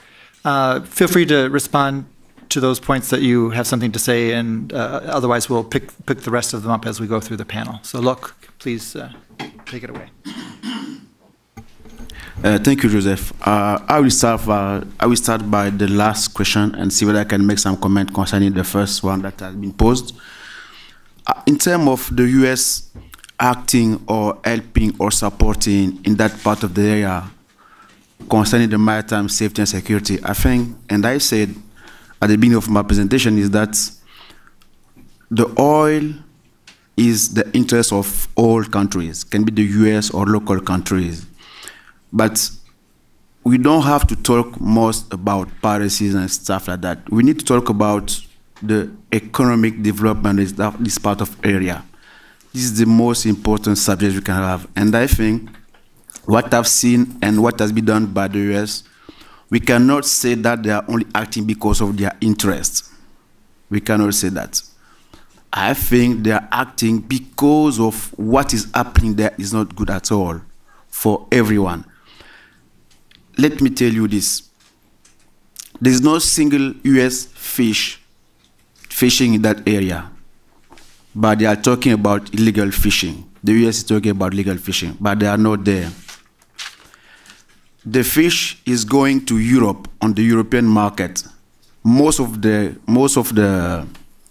product is sold on the European market, but it's not sold only on the American market. So, but we are still talking about these illegal and unreported fishes. So we cannot say only that is only a matter of interest. I think it's a global threat. And when it comes to talk about global threats, it brings all the partners together. And yes, you are right. Piracy doesn't start at sea. Piracy started in the land, it goes at sea and comes back into the land. There is a syndicate of crime organized in terms of maritime security in that area. And no single country can deal with alone. Many countries, we need to go and work, as the Mr. Ambassador was saying, we need to work at the regional level, regional basis, in order to tackle this issue. So I think the concept is very good, but we need just to explain to all people what is this important to do. And if we talk about the African government, as she said, myself, I'm not inviting the US just because they have some insight to share. Just because I just realized that if I have a job, I give it to Joseph Siegel and he send it to my president, action will be taken. This can be another solution of partnership. And this is the way I'm exchanging with my US colleagues, because they are supportive, they understand, and they have the better relationship with my leaders. It's another way to see the things. And for the first question that was asked by Mr. Ambassador, I think we Africans, we still have a problem. We don't know how to share our incomes. The real problems comes there. The incomes at the country level is not well shared. And this is bringing to unsatisfaction of populations. It can be for youth, all people, or industry, whatever. This is where the problem comes. I have an example. 6 months ago, an oil company wanted to invest in a Navy port infrastructure. They wanted to invest something like $120 million in order to build the Navy base. And asked the government, can you authorize us to invest in these Navy base facilities? And the government said, no, give me the money. And the oil company thought that the government will work on these facilities, but they brought the money to another project. They said they wanted to build some housing. So it's this kind of thing with which we are dealing permanently with our leaders. So thank you. All right, thank you, Loïc. Asana? Thank you very much, Joseph. I'll respond to two questions, one from Mr. Tutangi as well as one from Mr. Amino, and just touch very briefly on the ambassador's point with respect to regional partnership. I think that's a very important point. But one of the things that happening almost unnoticed before our own eyes is the very dramatic decline, it seems to me, of the regional the main regional security agency in Africa, which has been ECCAS, in terms of responding to regional security issues. And this, it seems to me, is one of the most profound developments. I remember in the 90s when there were crises in Liberia and Sierra Leone, civil wars here, ECCAS took the lead in terms of trying to push back those forces of destabilization. But at the moment, all of that is almost completely impossible in part because the leading country in West Africa and ECCAS, the country that contributed almost 80% to those regional security efforts, Nigeria, is in trouble. I mean, I remember working with the Security Council back in 2012 when the Mali crisis happened. And it took months and months and months of ECCAS and other regional leaders trying to put together a blueprint for intervention in Mali. And I mean, the budget that they submitted to the Security Council was a fraction of what Nigeria spent on Liberia in the 90s.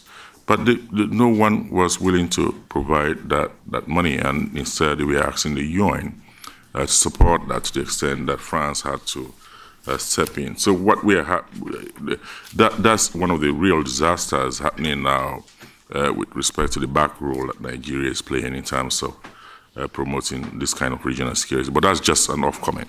To what my friend Mr. Tutange says, I think it is extremely important in terms of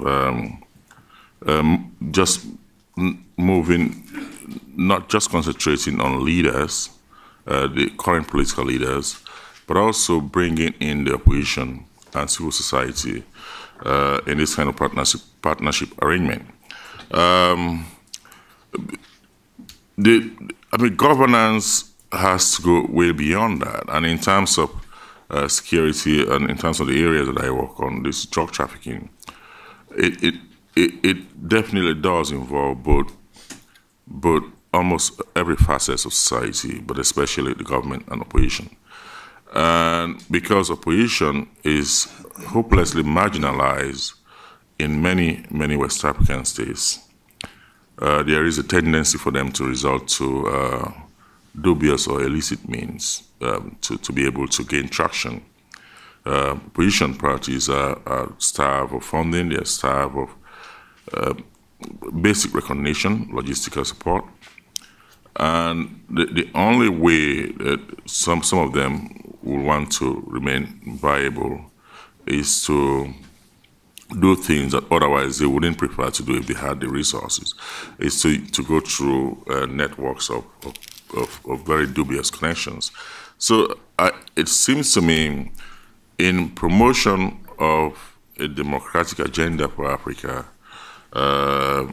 which is what I think the U.S. Africa Summit is partly about, it is very important to engage with the leading opposition in Africa as well as the governments themselves. And drugs and youth unemployment. I mean, this is the most consistent pattern that we saw in the effort to put together this report. Both in terms of trafficking, but as well as consumption.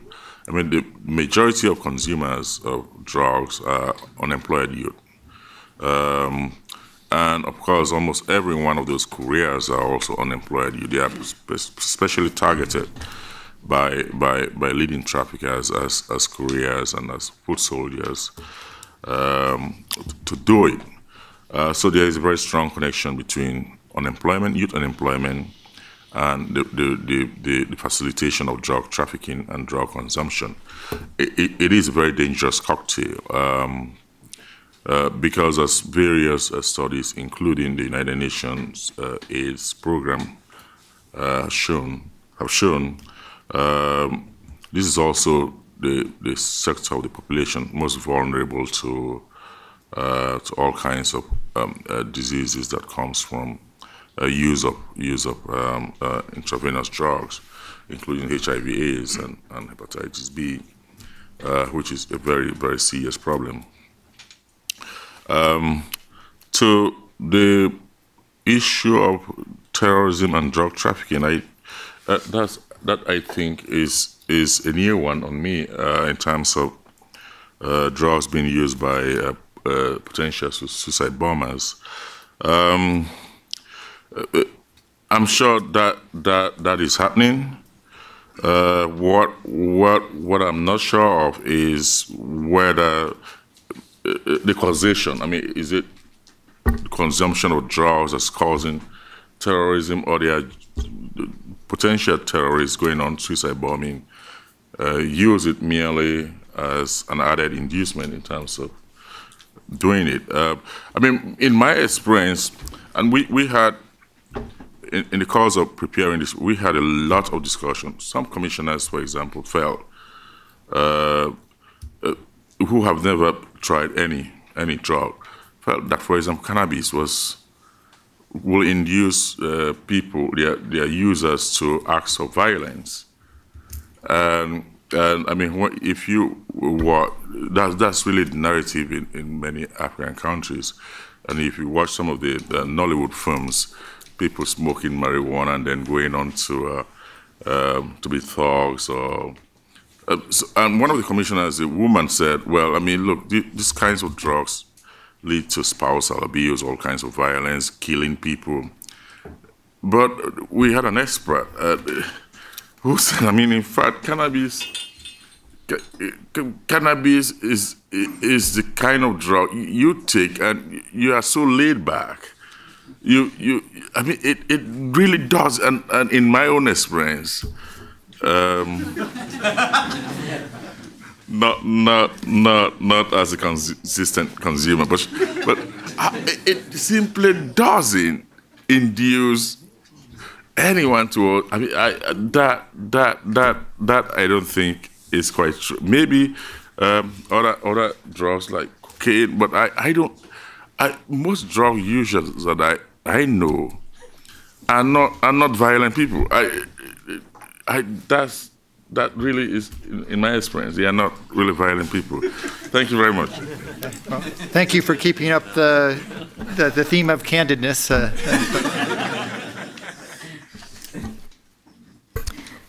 How do we get youth to participate in taking a positive interest in security and safety? That's a question we keep asking ourselves, and I think we need to keep testing different methods. For example, some people will say the traditional system should be able to get them, involved. But we're also aware of the fact that some of the traditional rulers or traditional institutions have failed us because they've become highly politicized. So this bedrock of it is the family.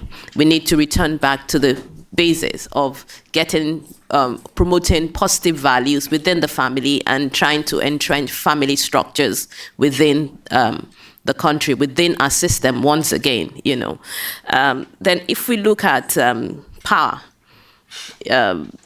one of the NOI conducts periodic polls, like I said, and when the power drops in Nigeria, the rating for the president drops.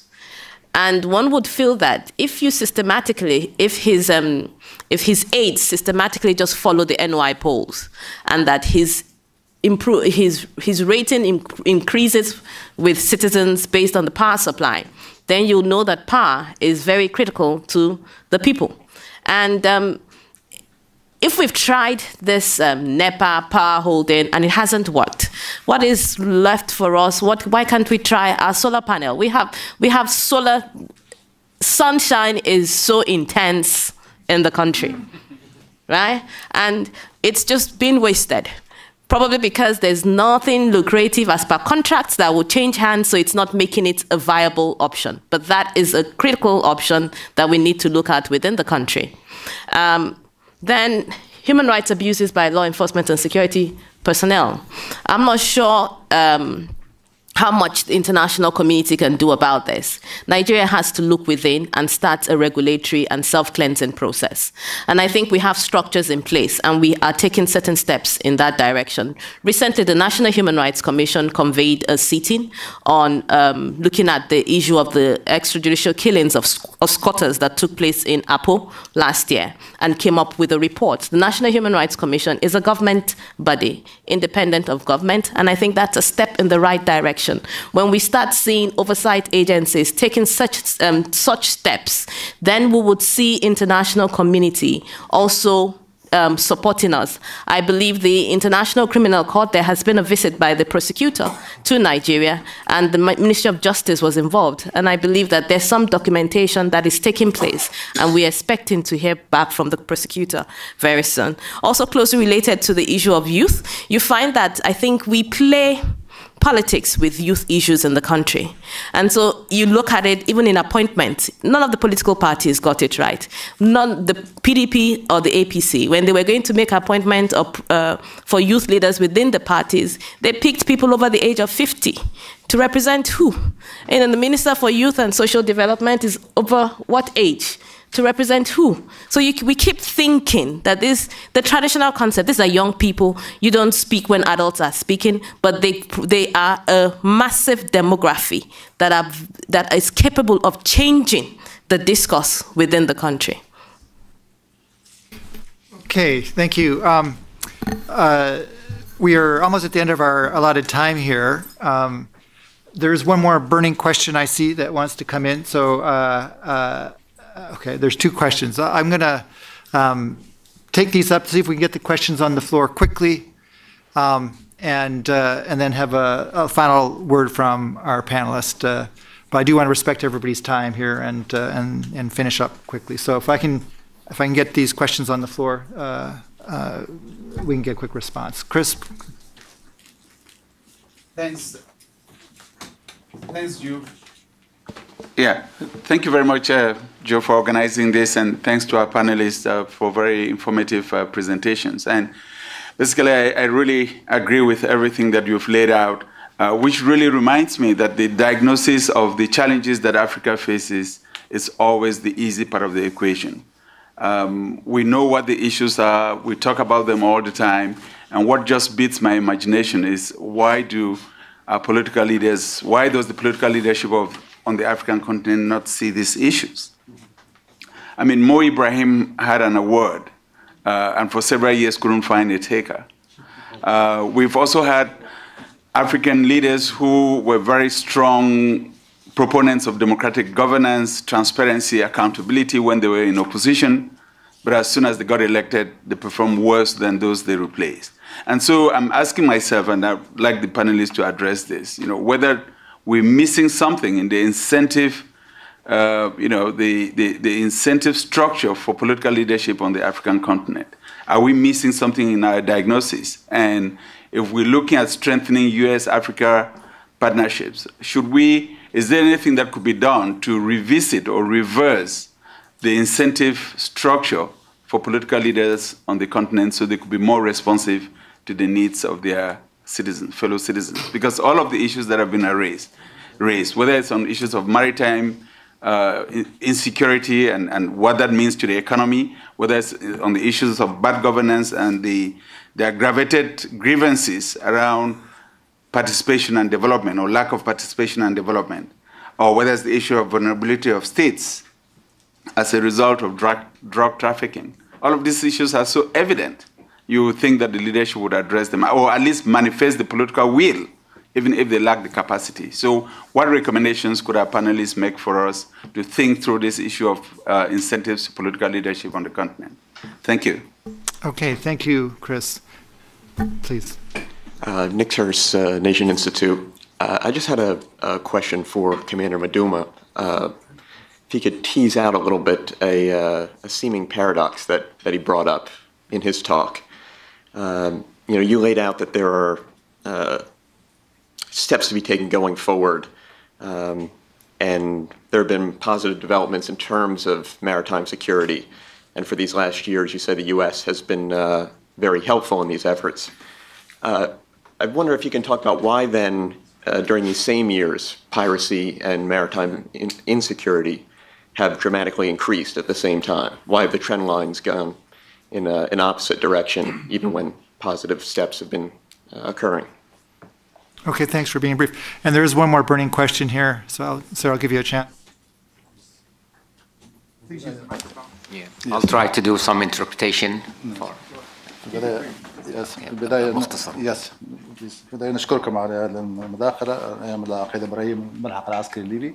My name is Colin Ibrahim Al-Fortiya. I'm the military attaché at the Libyan embassy. عندي المشكلة باختصار في ليبيا، يعني نعرف أن ليبيا مساحتها كبيرة سواء كان وهي بوابة أفريقيا على البحر المتوسط وعلى أوروبا. The problem, as far as Libya is concerned, I mean, he's talking from the Libyan perspective, is that the country is a very large country, and it has access with many countries, I mean, many borders in Africa. ليبيا تعاني منها المشكلة الكبيرة هي الهجرة غير الشرعية، سواء كان من البشر أو حتى من السلاح أو من المخدرات اللي تقوم بها المهاجرين غير الشرعيين من الدول الأفريقية إلى أوروبا. We suffer from the weapon transfer across the border, or also from illegal human trafficking. خاصة من الدول الجوار كالنيجر وتشاد والسودان وعدة الدول الأفريقية. And they come from the borders south of Libya, like countries like Chad and Sudan. أنا كمسؤول في الدولة الليبية واجتمعت مع هذين البشر هذين المهاجرين. As a responsible Libyan. رأيت أنهم يعني بشر في النهاية لهم حق في الحياة، ويروا في الحياة إلى ما وراء البحر أن في حياة وأن في وليس لديهم أي وسائل للمعيشة في الدول نتاعهم. From a humanistic point of view, I mean, he met some of these people who try to immigrate to Europe, and they have legitimate rights, you know, for life and improving their situation. I mean. فهم مضحوا بحياتهم، ومنهم من يموت في الصحراء ومنهم من يموت في البحر في سبيل أن يحصل على الحياة وأبسط حياة المعيشة في دولة ثانية كأوروبا. And some of them they sacrifice their life across trying to escape through the desert or even the sea, the Mediterranean Sea, to where many people died during the process.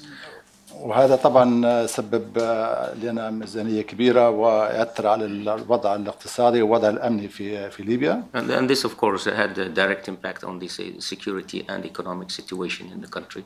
فلنطلب علينا خاصة من مركز الدراسات الاستراتيجية أن نعمل دراسة لهؤلاء المهاجرين وتقديمهم للقادة الأفارقة لوضع حل وضع في المكان نفسه بالتعاون مع الشركات ودولة أمريكا. So that's why I urge the African Strategic Center, you know, to do some study regarding these people, you know, and bring this study to the summit. I mean, for the people to discuss, because it's affecting many countries. لأن في بعض من الشركات استغلتهم في التهريب في السلاح وعمل جماعات سلاحية متطرفة وفي القتال والدخول في القتال والدخول في حروب متصارعة مع، خاصة أن نعرف أن الوضع ليبيا الآن غير مستقر وليس لديها يعني قوة كبيرة بحيث أنها تقدر تسيطر عليهم. And unfortunately, I mean, these people have been used and utilized by criminal gangs, you know, across the border, you know, to use it, and this might spread, you know, terrorism and other activities to Europe. Okay, so thank you for putting that issue on the table. Duly noted. All right, I'd like to have panelists now just make your final comments briefly to the questions that were made. I'm going to go in the opposite direction this time. So Kemi, please, if you would take the lead here. Incentive for political office holders. There's an action coming up within the country. We stumbled upon an information that if you look at the Pension Act, that has been pension law that has been set up by different states for the political office holders, particularly the governors, the past governors. You'll be amazed at what they're going away with, you know, and which continues post handing over. We're talking about some states saying they need to buy houses for them in the country, outside the country, numbers of vehicles that they need to change every year, their salaries as closely as the sitting governor's salary is being increased, the salaries for the past governors are also being increased. And for the first time, when we stumbled upon it, civil society groups, we were surprised. And presently, we're in the process of filing a public interest litigation in the country, taking it to the courts. What is the meaning of this? If you have left office, how do you continue to accrue to yourself such level of material resources? And then we talk about accountability. It means that when you get there, when you see what you stand to gain, even when you were the opposition, you try to maintain status quo so that you can benefit from what the law has provided for you. So challenging such actions in the court of law is one way we have decided to go. And engaging the court in such a way that we're also deploying monitors to monitor cases in court is also another way we're going. Because we're mindful of the fact that when we do security sector reform, other agencies are more open than the courts. The courts are very, very closed. The courts feel that they shouldn't be overseen. So we have multiple levels of activities of citizens' engagement that we're trying to foster within the country. They're new. We're having challenges, but we believe that at the end of the day, even if we don't get everything right, if we get about 30% right, and we make that information available to members of the public, it strengthens us. Knowledge, they say, is power. Thank you. Thank you, Kemi. Lasana? I'll pick up on your point, which is to say we are very good at diagnosis, but moving forward has been the problem. In fact, governance on almost every level has been improving. And one of the reasons why it seems to me we are having even this discussion here is because there have been real improvements which need to be built upon. And in terms of partnership and the idea that the U.S. only will support Africa where their real interests are concerned. And in almost all of what we are saying, the real interests of the U.S. is very relevant. In terms of drug trafficking, for example, this is, by its very nature, highly interconnected from the producer countries, transit countries in West Africa, and consumer countries in North America, the U.S. and Europe are the key targets of the traffickers. So there is an interest to partner with all the various stages of the movement of drug trafficking. But even beyond that, I mean, there's also, we know there's partnership certainly between the traffickers and officials in some of these countries, which could undermine security in those places and which could affect broader regional and international security. What we've seen happen in Mali, in Guinea-Bissau, in other places, have been instances where somewhat apparently localized problems become real international threats to security. You mentioned in very anecdotal way how drugs may actually be inducing acts of terrorism, which is an international security problem, if true. So partnership on almost every level, especially between states that have had vast experience and and we have to admit this, incomparably more resources than Africa, will remain to be extremely relevant going forward. And there is no, I mean, we should not be squeamish about making that point. I think it will remain relevant for some time. And it is not something to be shy of saying. Thank you very much. Thank you, too. And look, I'll give you the last word, please. Thank you. I think there are two questions on which I would like to give some comments. The first one was, are our political leaders missing something? In terms of security, I want to be honest with you and tell you that during the last decade and even up to date, our political leaders have been investing on how to stay as long as possible at the power. So some position in the security environment is given to the parents on the ethnicity basis. Because if I have my brother or my nephew as a CNO, Chief of Naval Operation, I can sleep quiet.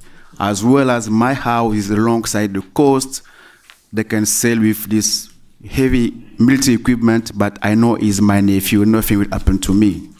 So this is where and what is not good in the security environment in Africa. I sent an email to Joe and told him, you know, if we can have French, English, or American Chief of Naval Operation in Africa, we'll never face this kind of issue because we'll have enough equipment. Because our president will know that the CNO will never think that he can become a president in Africa because he's American. This is the real issue.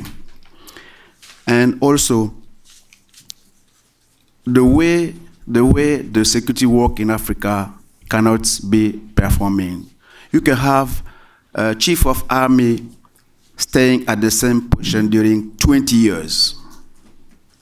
You know, within 20 years, you cannot invent anything. You cannot develop anything because it's too much. It's too long. This is some of the points where we are really missing the point in Africa.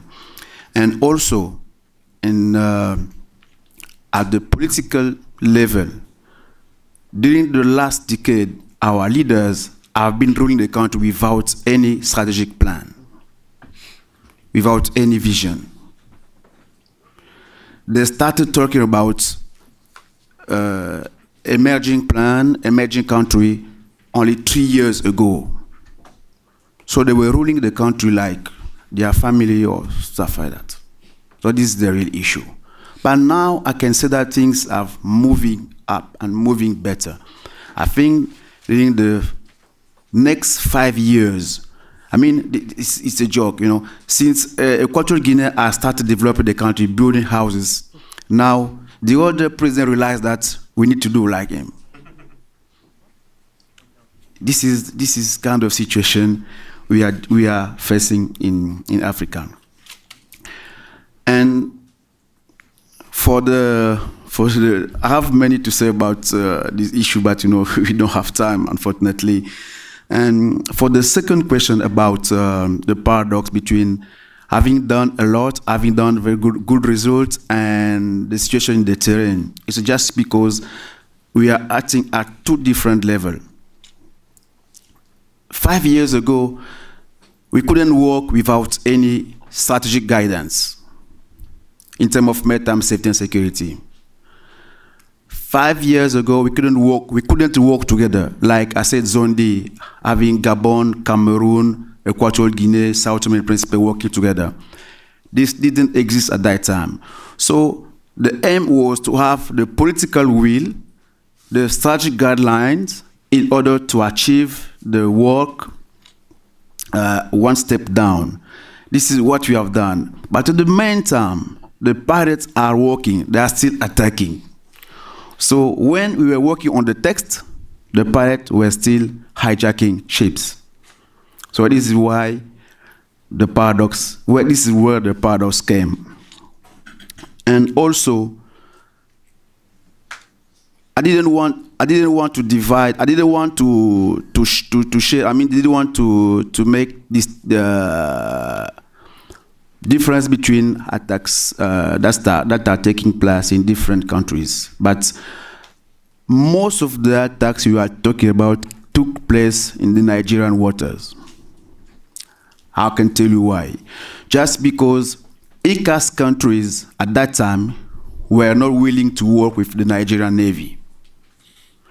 And ECOWAS countries also were not willing to work with Nigerian Navy. So the border from Cameroon to Gabon was secured by the Zone D operation. And the border from Togo to Ghana was secured by the Operation Prosperity. So the Nigerian water was wide. There was nothing done at that time. But we don't talk about Nigeria, we just talk about Gulf of Guinea water. I mean, ECCAS and ECOWAS water. This is where the paradox came. And also, on the terrain, as I said, the state is still absent at sea. This is the issue. But now we have the political will, and now we are now working on funding mechanism. We are now working on information sharing. We are now working on how to implement our strategic guidance. We are now working on how to implement the political will. And I want to come back to the first question on, are we missing something? And I told to Joseph that the only thing, not the only thing, one of the solutions that can be suitable for African country is to tell to our leaders, you need to secure your maritime environment. Give me your oil, I give you equipment. Or give me your manganese, I give you equipment. If you say, sell me your oil, I give you the money and you buy the equipment, they will never do that. This is where our political leaders are really missing the point. Oil for naval equipment or maritime safety and security equipment, manganese for naval equipment, fish for naval equipment. This is where I foresee that something can be done. And once, to come back to the first question, once the US is still buying oil from Africa, they can say, okay, I will take 12 days from your oil production and I'll give you assets to secure the maritime domain. This is a kind of partnership that can still be working. Thank you. Okay, thank you. And thank you to all the panelists. Thank you to everybody who came and showed such careful attention. Excellent questions. I think we were able to accomplish our goals. We've heard some unfiltered perspectives on the challenges that are out there, as well as some the challenges and opportunities for more security partnership. So please join me in thanking our panelists for these great presentations. I know several of you have other questions. Please take a few minutes and come on up and talk to our panelists individually. Thank you again.